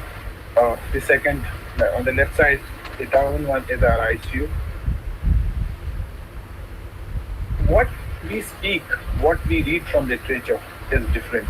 But once you practice, once you are really into the situation, I had been fortunate that since the case 1 in our trauma center, so we had been serving these patients. So what we could see that there is confusion all over. There is confusion from patient side, there is confusion from therapist side, there are system related problems. So what I mean to say is all these confusions definitely complicate the care of these patients. The stress and the knowledge of COVID of these patients is so worse that they don't know what is this COVID. So they don't have knowledge about their own diseases when they are in ICU, when they are in wards. They put some questions to you. Are we COVID positives? Do we have COVID diseases? So they don't have much of knowledge about their disease status as such. And they don't have even knowledge about the palliative things which could have helped them or which could definitely help them. So the awareness about these things. From the therapist perspective, I would say this is very shocking. I had very bad experiences. I have seen many patients who are very good, talking, very nicely sitting on bed, and a third day when I've gone to see them again, and they were not there, so they were dead. So what I mean to say is, even from the therapist's perspective, I would say it is disheartening to see these patients, especially when they are walking, talking in front of you, conscious, talking to you, and third, fourth day, they are in a very bad shape and ultimately they die. So we definitely have these things. Second thing is time restraints. You are not free. Actually, there are many things to do, but you can't do everything at a time because with PPE you can't devote most of the time with patients. You need to be very fast. You need to be very precise. So lack of the system-related problems, I would say, is organizational support, formal training, time restraints.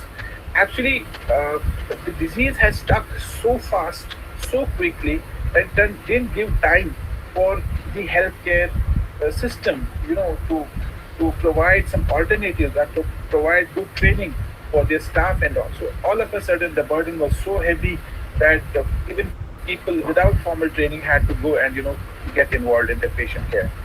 Again, time constraints are always there because it's quite very emergency situations. Because I know the majority of the patients who have very small symptoms have dyspnea, fever, dry cough, and all. Majority of the patients don't get very sick, but the patients who get sick, especially develop ARDS, they are very difficult to manage. Very difficult to manage. So this is a lot of chunk of patients in ICU, I would say. I'm not going to go in details about that. These are the most common causes, but I am going to discuss about post-COVID ARDS.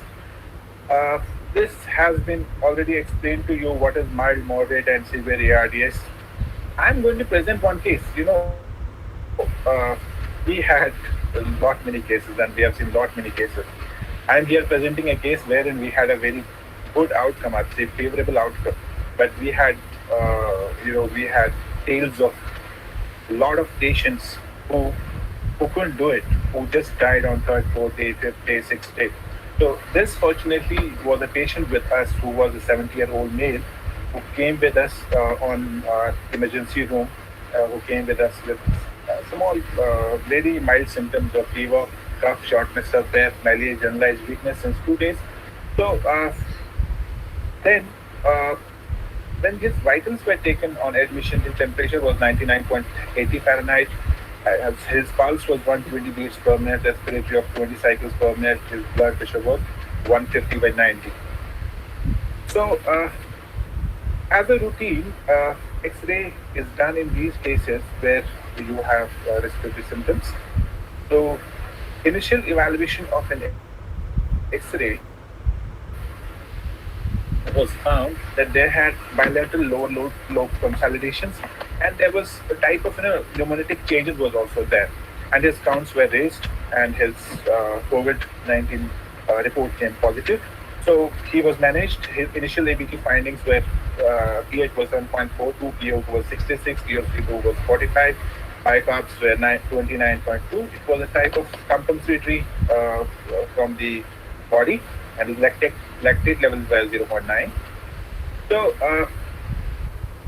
as he had symptoms, he got admitted in JPNATC Trauma Center in new emergency COVID ICU.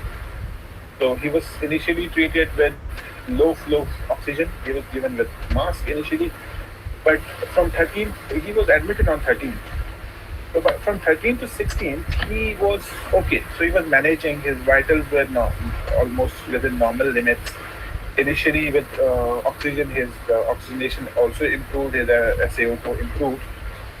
But when we, on the third day, when we did X-ray of that patient, we could find there was some changes on X-ray. So the changes has increased. So he was on, I'm not going to go into details, but these are the medications: SCQ, Flaxine, methylprednisolone, azithromycin, zinc, vitamin C. All these medications were given. He was started with, told you he was started with face mask, and then once he started deteriorating, so the decision to intubate was postponed for some time, just because you have to reduce intubation as much as possible. But there are controversial advocates who say early intubation is better. So these are two. I've tried to show some patients. First one is rebreathing back. Second one is high flow nasal cannula. So if you have to basically your FiO2, if you have to keep your FiO2 high, then high flow nasal cannulas are the best. So there are studies which say that high flow nasal cannulas can reduce the need of intubations to greater extent. So this can be very well used and independently can be used to treat the patients. Once you think that this doesn't work, still the patient is deteriorating, not maintaining oxygenation, saturation is decreasing down. So what you need to do is, there is no other chance than going for endotracheal intubation.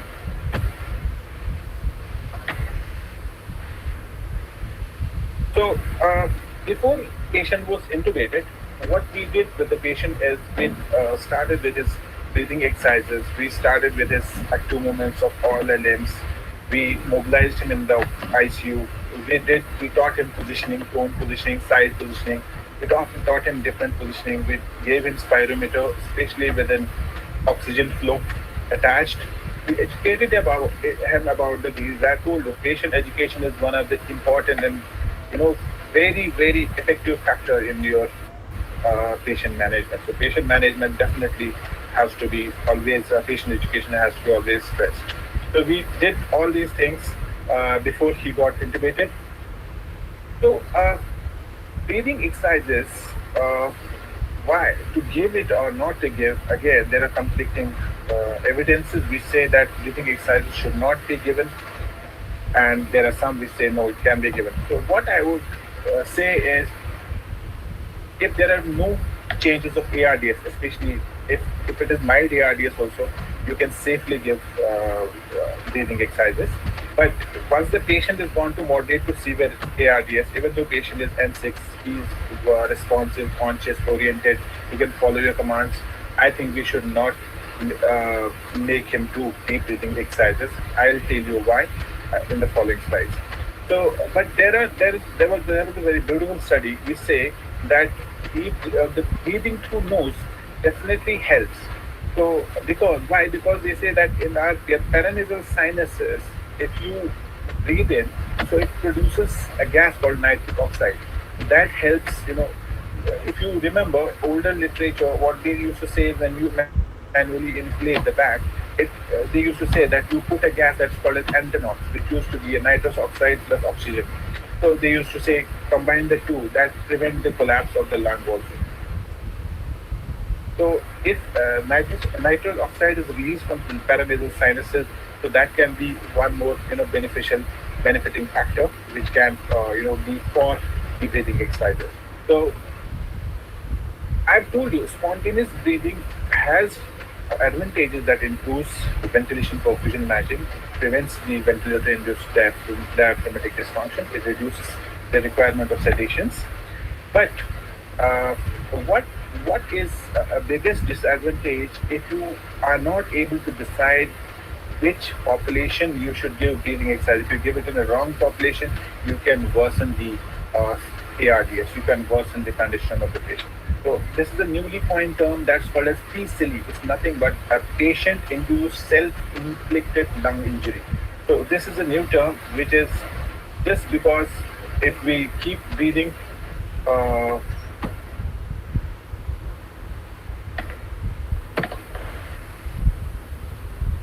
So,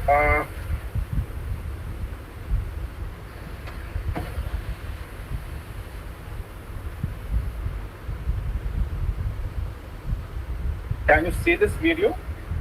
So this is how basically you can use incentive spirometry with attached uh, oxygen flow.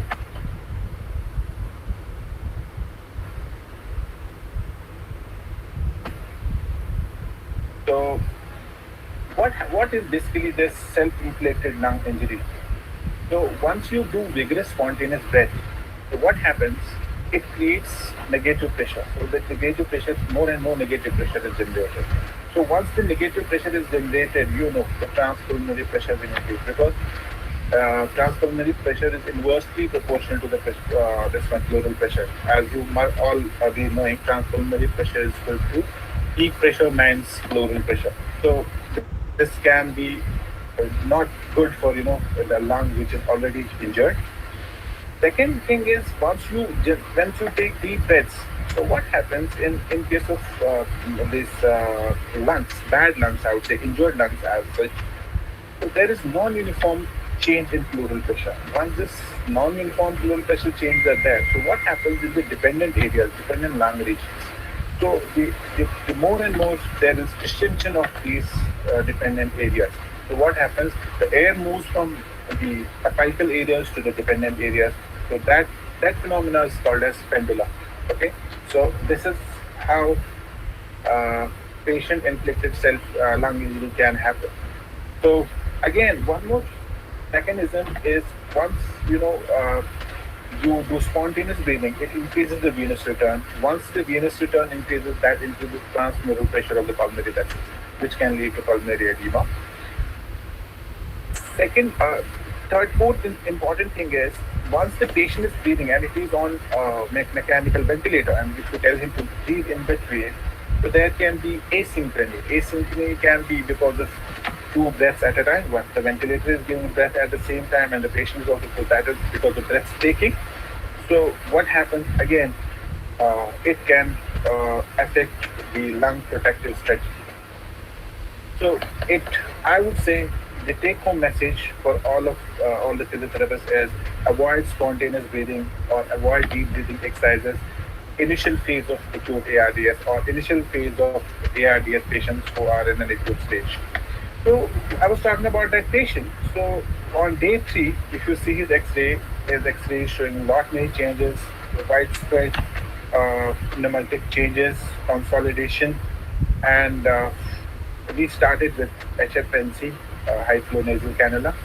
But in the morning, from morning to evening, patient deteriorated a lot, and the decision of intubation was done. In the evening, he was intubated with 7.5 ET internal diameter, and lung protective ventilation protocol was started.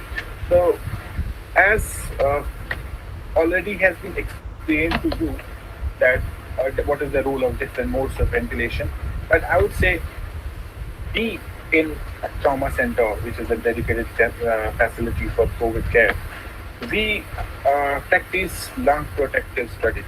So we believe in lung protective strategy, and we have got good and favorable outcomes from lung protective strategy. What is this lung protective strategy? We started with this patient with volume controlled ventilation. We started with tidal volume of 400 milliliters, and peak of 8 centimeters of water. Plateau pressure was kept around 25 centimeters of water with 60% FiO2. So, what is this lung protective ventilation is? Basically, you need to know the body weight, predicted body weight of the patient, whether it is male or female. So there is a formula. I've tried to show it here. And a plateau pressure has to be kept lower than 30 centimeters of water. Peak has to be between 5 and 15 centimeters of water. And between moderate and severe ARDS patient, high peak is recommended. But the German experience, they have a very good presentation where they say, don't think that ARDS means high peak. No. So, and it is not always low tidal volume ventilation or low volume and high deep ventilation method. So their experience is a bit different. They say, so to start with, don't go for low tidal volume ventilation, but don't keep it high also at the same time. So they say around 4 to 8 ml of per kg per liquid body weight and lower inspiratory pressures less than this one. And they say you start with lower peak and then slowly or gradually you increase the peak and you can 15 centimeters of water. But always when the patient is on ventilator, the nutshell of setting the parameters is basically later induce diaphragm dysfunction and ventilator-associated pneumonitis. So these are the three main complications which are directly associated with mortality of the patients. Once these things are prevented to greater extent, so you might have favorable outcomes. In our center, in trauma center, we majorly use DC volume controlled ventilations or pressure regulated volume protective, non-protective ventilation, pressure regulated volume controlled ventilation. So basically, what is recommended is you sedate the patient in an initial phase or acute phase, first 3 to 4 days. So paralyze the patient, sedate the patient in acute phase, and sometimes they will advocate that if when the patient is on ventilator, so nitric oxide can be given to these patients, so they may behave in a better way, or the mortality can improve. ECMO has been suggested if your PF ratio goes less than 80 millimeters of water, but in the world, at least I know about the 6 countries. Among the 6 countries, Australia, US, and Europe, Germany. Among 6 countries, only Australia have used ECMO successfully in these patients. Why? Because you need to cannulate the patient. It's like a big procedure. You have to cannulate, and it is so you need to minimize the procedure or invasive procedure as much as possible. So ECMO is an option, but not practiced in our center. But there are advocates for it. Again, before putting the patient on endotracheal intubation or intubating the patient, one more important mode of non-invasive ventilation is like giving to the patient, giving to face mask as closely fitted venturi mask also. So you can deliver all the ventilatory parameters what you have set to a face mask without an endotracheal tube. But the problem lies here is if you want to give PEEP, so you will not be able to generate that PEEP with a mask. So once PEEP is important, intubation is must. So this is how this non-invasive ventilation is done. Positioning, it has a great role. It has a very, very big role. It was already explained also. So it's about 12 to 16 hours of prone positioning, and we have a protocol in our trauma center. We do prone positioning for patients who are not on ventilator, even though we are doing it for patients who are on ventilator. So we do prone ventilation also, we do prone position. This is how we do prone position in a spontaneously breathing patient. So this is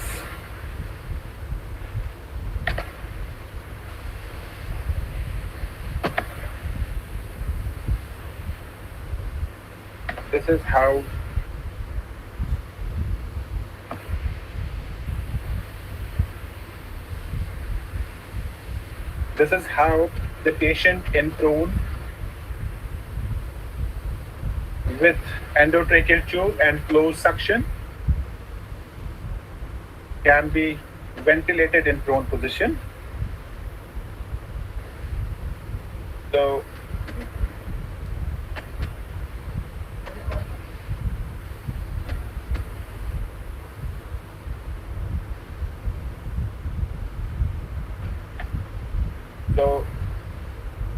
once the patient got intubated, so we started with chest physiotherapy.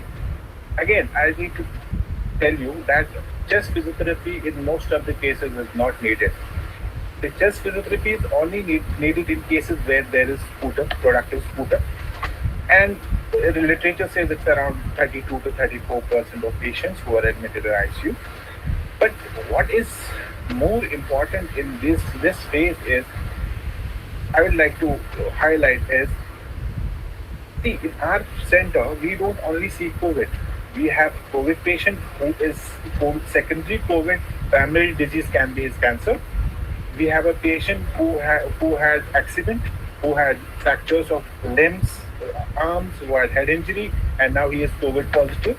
So what I need to say is, it's not only that COVID, 34% of COVID patients have productive cough. If they have associated symptoms, so they will be presenting differently. So it is up to you to decide if the patient has cough, productive cough, he has secretions, he will definitely not be able to take out these secretions. So your this one intervention is of great value to them. So in these situations, range of motion exercises, positioning, frequent turning of patient has to be explained to the nurse also, and you have to demonstrate also. The pathetic situation is the patient inside COVID ICU will not be having any attendant with him. So he is alone there. So it's only the nurse who is there, will be there with the patient. So this is the patient who had secretions.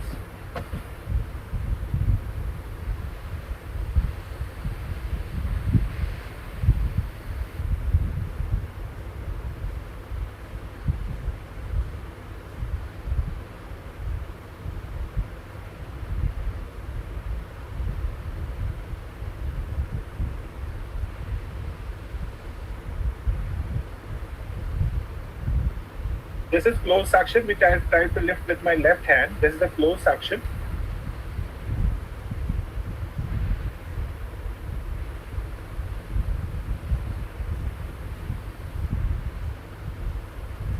So, suctioning, I would say, it has to be minimized, kept minimum as much as possible. So, because the suctioning, if the patient has got many secretions, you think it's must, then you do suctioning. And closed suction is recommended for two reasons. One reason is frequent disconnection of patient can cause recruitment and recruitment changes in the lung, which can complicate or which can further aggravate ARDS. So this was the day 5. It was day 2 of mechanical ventilation. If you see at the X-ray, it is very bad. Both the lungs, the air entry is very bad, widespread changes are there. And on day 7, we could see that his chest has improved. This is the same patient.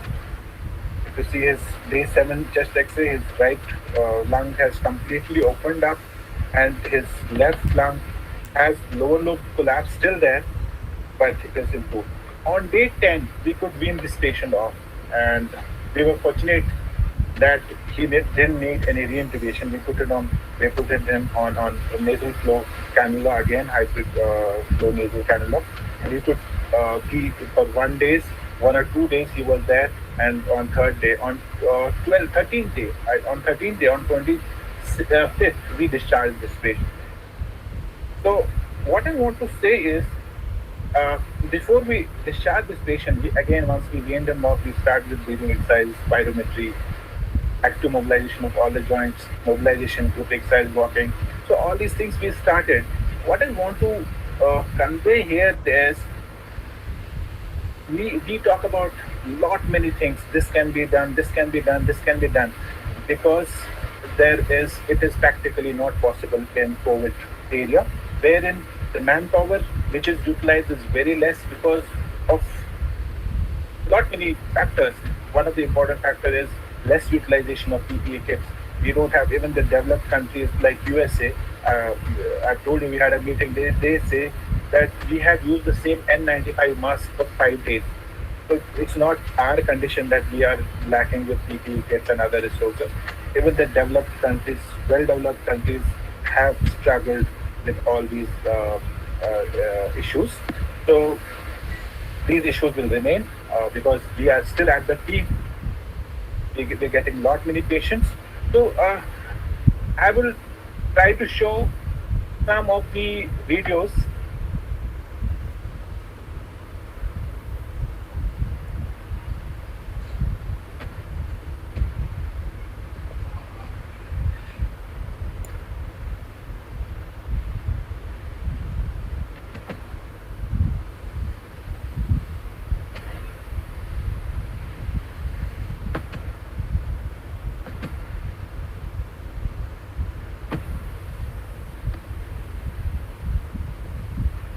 If you see this, can you see this video? It was visible, sir, but it's blank again now. Yes, sir, it's there. Now, Yes, sir. if you see, this is in COVID area. We do take group sessions. All the patients who are not on ventilator, who are on room air, we took their group sessions. If you see how we teach them exercises at bed, and if you see, there are patients at the back also doing the same exercise.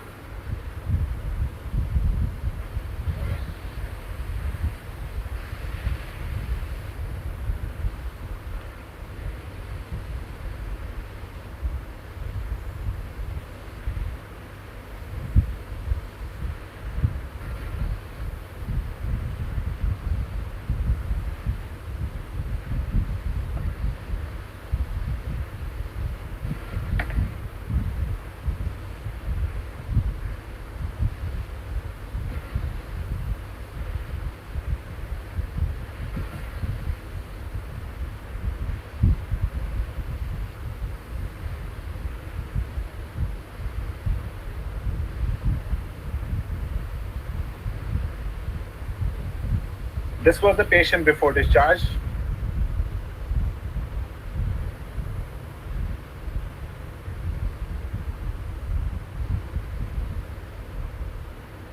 So at the discharge, that patient who was discharged on 25th of June 2020, he was on room air, his saturation was 94%, he was alert, oriented, mobile, afebrile, and most importantly, his COVID status was negative. And at discharge, we advised him to do all these things at home. Steam inhalations, positioning at home also, mobility he has to keep. This has been already taken by Pran, and I will definitely say there are one thing I want to add on here is there's a lot of room for pulmonary rehabilitation in these cases. As we know, all those cases of non-COVID ARDS, the follow-up studies have confirmed that the symptoms like fatigue or even exertion or dyspnea on exertion and their quality of life, it is at the 6 months or 1 year follow-up, it is still less. So there's a lot of room for pulmonary rehabilitation of these patients once it comes to rehabilitating these patients. So we need to be well prepared now for the job which is ahead of us, because again, I would say we are not still at peak.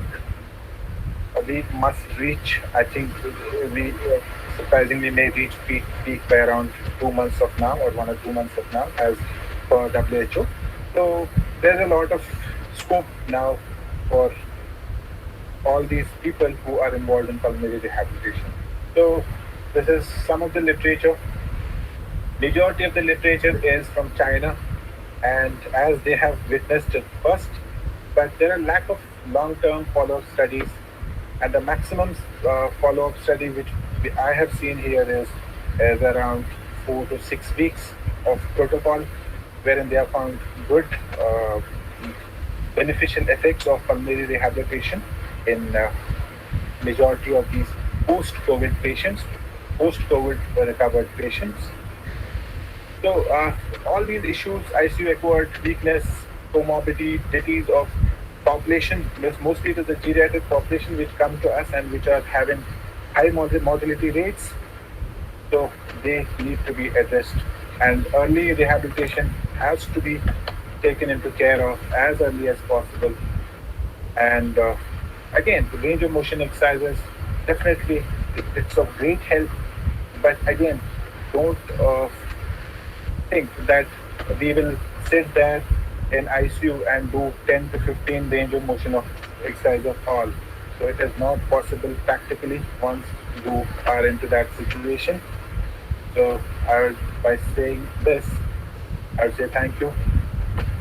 This was our experience in trauma center. So I'll end up by this thing. Thank you, sir.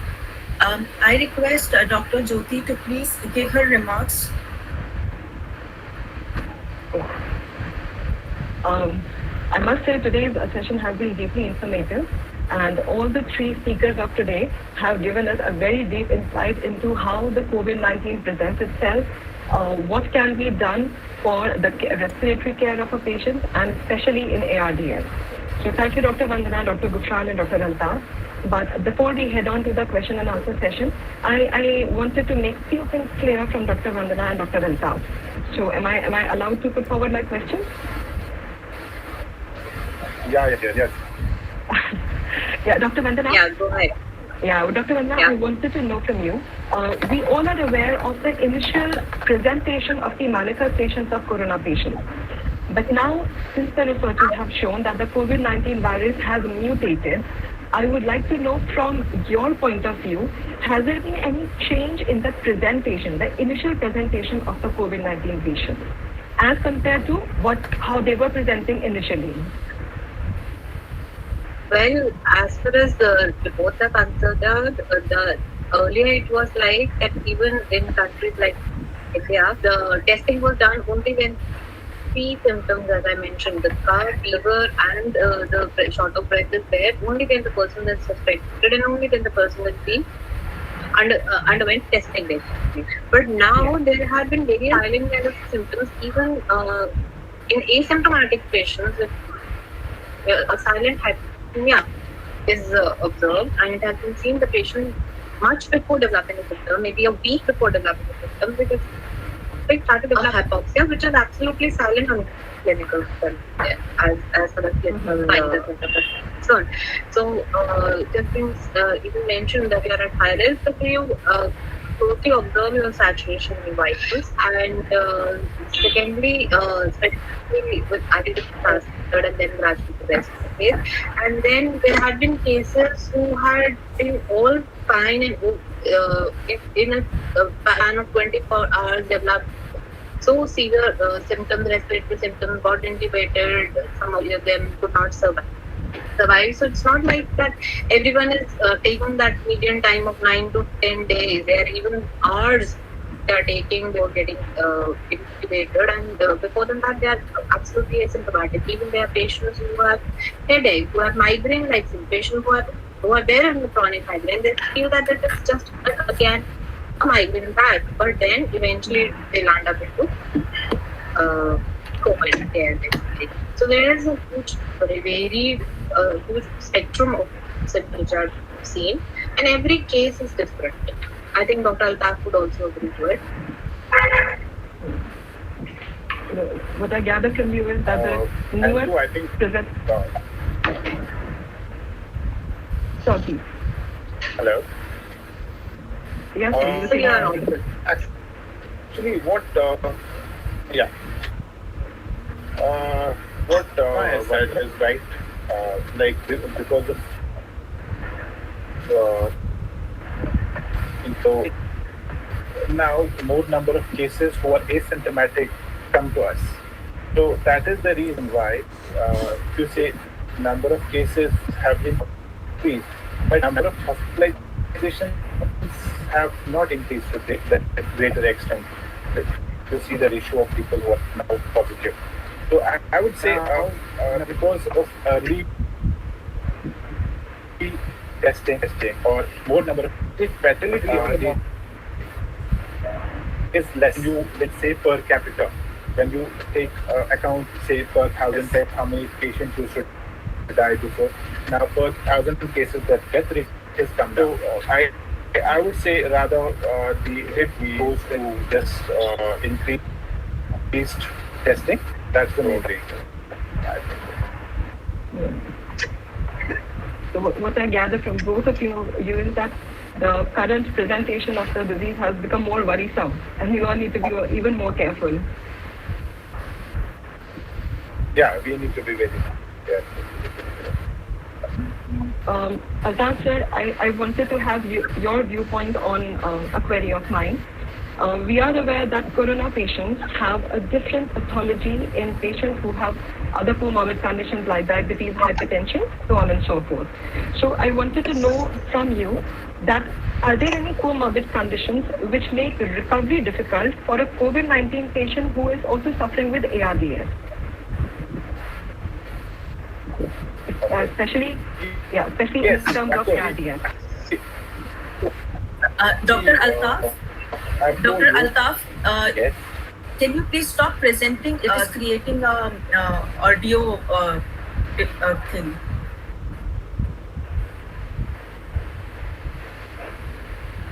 Dr. Altaf, can you please stop presenting? Yeah. Yeah. Okay. Now it's okay. Go ahead, sir. Go ahead. Yeah. Yes, sir. Yes, I believe it's better. It's better.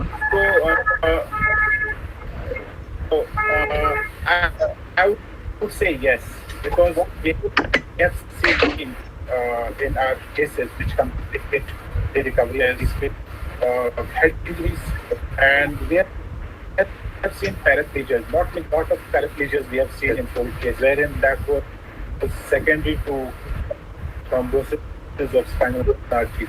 So spinal arteries was paraplegia. We have not many hemiplegics couldn't recover, who eventually died.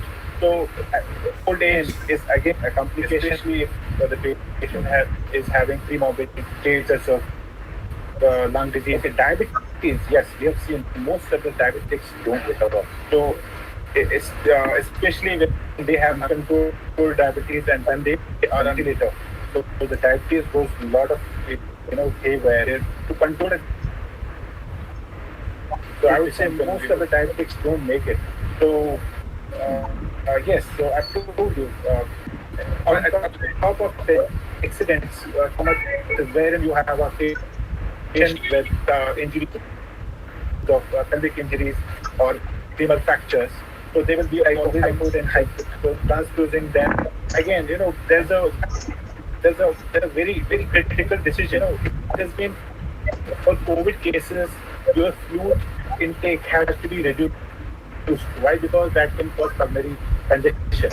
So what happens in these cases keep on transfusing fluids to them and in their hypertension, so that eventually can sometimes lead to pulmonary edema, and that complicates the recovery of these patients. Hope I answered your question. Yeah, it has improved the understanding of ARDS and COVID-19. So I thank all three speakers for this wonderfully detailed and explanatory session of theirs, and thank you very much. So Nahid, you can take the question and answers now. Thank you, ma'am. We got a very overwhelming response. There are a lot of questions, especially from the viewers that are there on YouTube. So I'll first start with Dr. Vandana. Ma'am, there are a lot of people who want to ask the same question: if there is a genetic relation between diabetes and COVID-19, as diabetics are at the most at the risk. There are a lot of people who want to know if there is any relation between them. Well, as I've mentioned one study also, the mortality is higher in patients who are having a long-standing diabetes and now developed COVID, especially type 2 diabetes. Yes, there may be a genetic predisposition, but we do not have a clear-cut picture, a paper stating that. But yes, we know that diabetes, they have a poor immune response. So they may have poor immune response, which might explain the excessive viral load which develops very rapidly in diabetes patients, especially type 2 diabetes patients. And secondly, type 2 diabetes patient may be obese as well.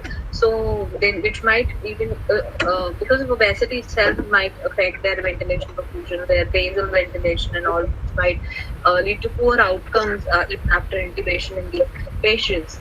And there may be comorbidities with diabetic patients, like uncontrolled, if a patient is having a poor glycemic control, there may be ketoacidosis or a renal function being affected because of diabetes per se. All these factors together might be responsible for the clinically evident viremia and a rapid deterioration of these patients and increased mortality in these kind of patients. Thank you, ma'am. I would. There's this next question, which is related to the prone positioning of the COVID patients. A lot of participants again want to know why prone position is recommended. What are the benefits of prone position in COVID and ARDS? So I guess Dr. Gufran and Dr. Altaf, both of you can take that question. We can start with Dr. Gufran. As we discussed that there are a lot of physiological benefits associated with the prone position. ARDS is an outcome of the COVID-19 patient. As such, it's not an, you can say, a different disease. As Dr. Vandana says that there are the pathogenesis finally land up into either pneumonia, or it can aggravate it, or if there is an not appropriate step been taken in a given time period, it can land up into ARDS. So it has been found that when the patient is not getting by the means of other methods, by conventional method, we are not able to improve the oxygenation. So we have to put the patient in prone line within first 72 hours. Why? Because when the most of the part of the lung is actually present in the dorsal region of the thorax. So when we are lying supine, so most because of the weight of our thorax, the dorsal region of the lung is not getting expanded or not able to recruit it evenly. And because of that, there is not, you can say, uniform generation of the pleural pressure. So when we put the patient in prone line, so that we can actually target the maximum amount of the lung first, there is a uniform distribution of the air into the dorsal region, and apart from that, with the improved perfusion in the dorsal region. If we go by the, we can say V by Q zones, the upper zone, there is more ventilation, and in the middle zone, the ventilation perfusion ratio is equal to 1. But if we go downwards on the more dependent part, there is more perfusion in comparison to ventilation. So when we just put the patient in prone line, so we can divide the dorsal region into 3 zones. So the most dependent part of the dorsal region is getting more ventilation with the more amount of perfusion, which finally improves the oxygenation. So you want to add something, sir? Pratap, sir? I would say in just one word, I would say it is the surface area of the lung. So if you see the surface area of the lung is, am I audible? Yes, sir. Yes. Am I audible? Yes, so sir. I would put it into one word. I would put it into one word by saying it is rather the play of surface area. So if you see the normal anatomy of the lung, most of the surface area of the lung is porosity. Okay, so what happens in case of ARDS is, as I told you, silly. What about self-inflicted lung injuries? Once you breathe, so the person is sitting or erect. The top to bottom diameter, if you see, it is greater than anterior posterior side to side diameter. So what I mean by saying this is, so the gradient from up to down, normally in a normal lung is around 2 centimeters of water. But what happens in ARDS is this gradient increases. So what happens? There is more and more distension of the lower areas. So what happens? The gradient increases. Once the gradient increases, it causes uneven distribution of pressure within the lung. So what happens when you put the anterior posterior diameter becomes some diameter. So the gradient is within very less space. So when the gradient is within very less space, what happens? happens is the gradient is also less. And moreover, what happens, the most of the surface area which was posteriorly, you made it on the top. So that improves, as we all know, according to this area of lung zones, which is defined in 9. If you see, he has divided the lung into 4 zones rather than he divided into 3 zones. The middle one has very best, I would say, VQ matching. So it is just the ventilation perfusion matching which is best in prone position. So you get more satisfaction. That is what I wanted. The answer was quite satisfactory. Thank you, sir. There's another question for Dr. Gufran. If a mechanical vibrator can be used in the COVID patients? As such, in the beginning I told you, the chest physiotherapy, the percussion and vibration is not recommended completely because it can affect the recruitment of the alveoli and we can lose the breath. So in the acute phase, obviously, if it is not recommended or not, you feel that the chest is not full of secretion or the exhalation, we should not do anything except the lung protective strategies. So here I'm talking about the acute phase. And over a period of time, when there is an improvement of the oxygenation, the FiO2 reduces and the PEEP decreases, and now there is a secretion, mucus secretion, and we can take it out. In that case, we can use this. Obviously, with the vibration, it decreases the viscosity of the secretion, and it helps and increases the expiratory pressure, which finally pulls the secretion from the peripheral airways towards the central airways. So it helps. But as such, in context to the COVID-19, there is no studies in relation to this. But if we go by the previous experience with the SARS in 2002 and 3 and by the Mars and Gulf Middle East syndrome, sir, yes?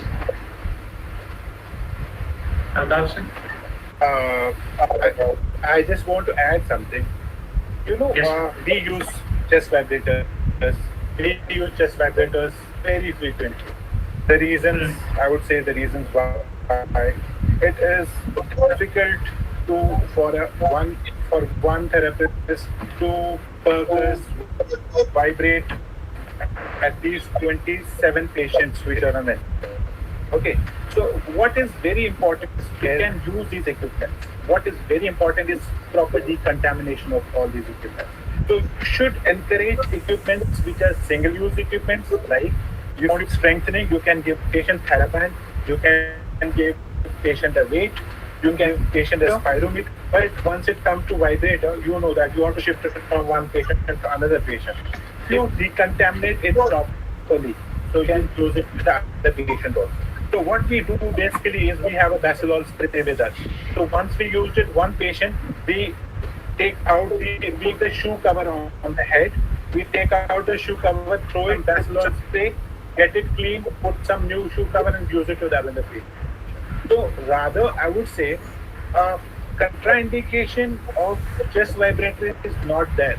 The only issue with chest vibrators is basically the proper decontamination. If you are able to make it sure that you are properly decontaminating this vibrator, you can well use it right from the beginning in all the patients who are indicated physiotherapy. This is my point of view. This is the same I was talking about. If you go by the clinical thing, then obviously these all are things been recommended. But if you go by the numbers, so sometimes it happens that the numbers changes. And obviously we have to follow the infection control policies because we have to see other patients also. That's what I'm stressing on. It's only decontamination which can stop you for using vibrator. There is no rest. There is no contraindication for that. Thank you. There's this next question for Dr. Altaf. Is there any evidence that is there regarding the use of incentive spirometer in the COVID patients? Yes, there is.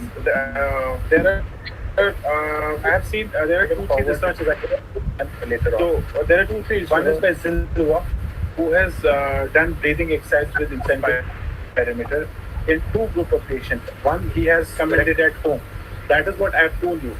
When I was presenting this one, I have told it has to be judiciously used. once you know that there are changes of acute respiratory distress syndrome, so never ever give it, especially when it is progressed from mild to moderate. Once the patient has gone to moderate changes, the is the ratio is on, up or gone down, gone down, becoming less than, you can say 150, so don't give it. But yes, if the patient is recovered from COVID, or if the patient is not gone to the state wherein he has ARDS, you can definitely give. There is a good literature which suggests the use of spirometry. Thank you, sir. There's another question. Is there a criteria for deciding the number of sessions of physiotherapy that can be given to a COVID patient? See, till now, I had not come across. Basically, as I've told you, the problem with this COVID is because it's a very new disease. So it is hardly since 8 months, 6-7 months, and in India, hardly having it since 6 months. So there are lack of studies, long follow-up studies. Second is that why there is lack of studies, due to the infrastructural issues, like doing everything with PPE on, it must not be possible. So due to lack of studies, we don't have lot many studies which tell the frequency of how many times you should do. But there was a study by a teacher and all. What he has done is he has done twice the therapy, two times physiotherapy. And he has done it for 20-25 minutes of each session. So he has seen, but he didn't have any control. Actually, what he has done is he has only seen the effect 2 sessions of physiotherapy, but he has not taken any control, whether that was compared with a control. So that is the reason all these studies nowadays they will be having one other point which make them not so reliable. So I would say till now we are not getting good guidelines about the frequency of frequency of treatment, especially physiotherapy. Thank you, sir. There's a question for Dr. Vandana. If metabolic syndrome is related to COVID-19, as metabolic syndrome itself is, it has blood pressure and diabetes in it. So is there any relation between metabolic syndrome and COVID-19? Yes, definitely.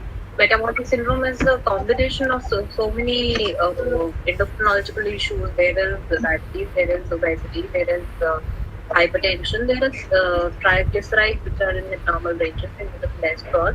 So as far as my understanding goes, yes, it is definitely the patients are at high risk. I've mentioned in the diabetes. Plus, these patients, we know that the patients who have a long-standing more of triglycerides and they are hypertensive, they tend to develop endothelial dysfunction. So firstly, they are having endothelial dysfunction as far as their pathology is going, and then we have a COVID infection on it. Yes, definitely there is response.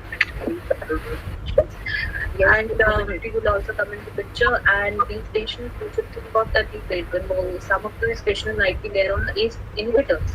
If they are on ACE inhibitors, that means there is less of engine 2 which is there, so there will be less expression of ACE2. So ACE2 already less, whatever is there is affected by the virus, it is like going to be a double export. Thank you, ma'am. There's this question for Dr. Gufran. What are the precautionary measures for asthmatics and COPD patients who are suffering from COVID? If we go with the COPD pathology, the major issue with these patients is the bronchial constriction and the secretion production. If the patient is being infected with the COVID-19, then obviously in that particular case, the pressure control is the priority, because we don't want because there are bullets which can burst and land up into the pneumothorax. First of all, that the aggressiveness over the treatment, it should be very much less, and we can say because the unnecessary maneuvers, and the foremost important thing is the PEEP. because in COVID-19, without COPD, if we go, we can actually titrate the P up to 15. And if we go by the clinical outcomes and with different evidences, we can go up to 20. And the recruitment maneuver for the COVID-19, we can go for a transient time for 30 seconds up to 20 mmHg to 30 mmHg of pressure. But with COPD patient, we can't. Second thing is the endotracheal suctioning. In COVID-19, the chest is, most of the patients, they are very dry, I told you. So the bronchial hygiene is not frequently required, and it can be done just for the maintenance purpose. And apart from that, the endotracheal suctioning, they have their own negative effect. It will create the bronchial constriction again, which can exaggerate the condition. So while doing the suctioning, we have to be in conjunction with some bronchodilators, we can use it. Second thing is the inhalation of the normal saline. There is a very common practice of instilling the normal saline while doing the suctioning. If you go by these studies, the normal saline is not that much of use because it doesn't change the viscosity of the secretion instead of using of the hypertonic saline or any other solution. But it increases the amount in lavage which can be easily taken out. So while doing this suctioning, we have to be very careful. Recruitment maneuvers, it should be very limited and as per the need, and the feel and the time. Because in COPD, obviously the weaning is very much difficult, and especially when the patient is old, or we can say with a grade 4 or grade 3. Thank you, sir. We are getting a lot of questions on YouTube, so we would be emailing these questions to the speakers. And Ona ma'am, would you like to say anything?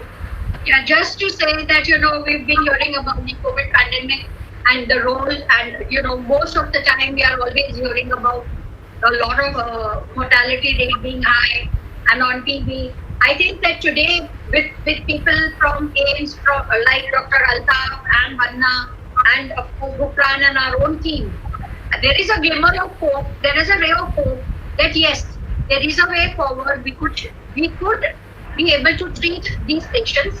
Yet, because this is a new field, I would welcome all of you all, from those people from clinical settings, to help us develop or evolve SOPs to be able to treat our patients at our hospital. And the second thing is this: the knowledge shared between clinical settings and universities have become extremely important. So I welcome all other people as well.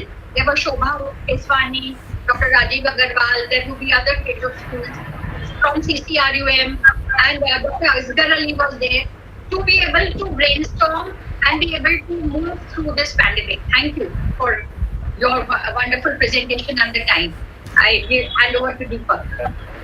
Thank you, ma'am. Dr. Asghar Ali, if he is there, would he like to say something from Jamia? He is our senior most professor and dean at Jamia, Dr. Asghar Ali. Ma'am, I think he's not there. Okay, Deepak. I now request Dr. Deepak Malhotra, Assistant Professor in the Department of Rehabilitation Sciences, Jamia Hamdard, to please deliver the vote of thanks. Respected Professor Aruna P. Desai, Head Department of Rehabilitation Sciences, Dr. Jyoti Gani, panelist for today's webinar, Dr. Altaf Hussain, me, Dr. Vandana Dua, Dr. Gufran Jali, my dear colleagues and all the participants. For us, as physiotherapists, we couldn't have asked for a more appropriate topic in today's scenario. I congratulate the resource persons and all the members of the organizing committee on successful organization of this webinar. Myself, Dr. Deepak Malhotra, and I'm working as an assistant professor in the Department of Rehabilitation Sciences. And it is indeed my privilege to have been asked to propose a vote of thanks for this webinar. It may seem to be a 2-hour online program to all of you, but the kind of effort and dedication has been put in by each of the organizing committee member. It just cannot be measured in units of time because it takes hours and hours of processing in the mind, and ultimately we get this final product. The Department of Rehabilitation Sciences acknowledges the positive support of the university administration, who have always been so supportive in all the initiatives taken by the department. Both the Honorable Vice Chancellor Professor Dr. Syed Sham Hasnain and the Honorable Pro Vice Chancellor Dr. Ahmed Kamal have always encouraged us for organizing such activities. I would also like to thank Mr. Syed Saud Akhtar, the Registrar of Jamia Hamdard, who has been instrumental in administrative clearances related to all such programs. Further, I would like to express my heartfelt gratitude to Professor Manchu Jukani, Dean, School of Nursing Sciences and Allied Health, who has always encouraged and facilitated all such programs for the department. Not only does she facilitates everything, she makes sure that she takes out time from her busy schedule to bless all of us with her presence during all these webinars. But today she couldn't attend because of the prior commitments, but she makes sure that she attends each and every webinar by our department. A special mention goes to Professor Onapi Desai, Head Department of Rehab Sciences, who is the central connecting point for all the members of the organizing committee. There has been her active involvement in all the tasks which have been delegated to different members since the very beginning. We're extremely thankful to our resource persons for the day, Dr. Altaf Hussain Mir, Dr. Vandana Dua, and Dr. Gufran Jalil, for enlightening us with their presentations on such an important topic. We really thank you for sparing your time for this. A special mention for Dr. Gufran Jalil, our cardiorespiratory therapist, who is the brainchild behind this webinar. A token of appreciation for Dr. Jyoti Gandhi, the panelist for today's webinar. And we are thankful to Dr. Sarab Ahmed Khan for the coordination. The organization, I would like to mention that the organization of this webinar has been a true example of women empowerment, that the most productive work has been done by Dr. Seher Zaidi, Dr. Prachi Tiwari, and Dr. Swati Srivastav, who have been equally supported by Dr. Nahid Khan and Dr. Ruchi Nagabakshi. All of them were guided by none other than our own Professor Onapi Desai. Dr. Sahar and Dr. Prachi have managed all the registrations, invites, and certifications. Dr. Swati has managed the ICT designing and advertising. Dr. Nahid has acted as the moderator for this webinar, and the report will be compiled by Dr. Ruchi Nagabakshi. I must mention our deep sense of appreciation for Dr. Noor Mohammed, who was instrumental in setting up the live streaming of this webinar on YouTube and for advertising, which enhanced its viewership. I also wish to express my gratitude to Mr. Gulzar Ahmed, the PRO Jamia Hamdard, and Mr. Mirza Rahul Beg, system analyst, for their continuous support in publicizing the webinar. Last but not the least, I would like to thank the participants for their overwhelming response. Thank you very much. Thank you for joining us. Thank you. Thank you, ma'am. Thank you. Thank you all. We hope to see you participate in future webinars. Stay safe, everyone. Thank you. Stay safe.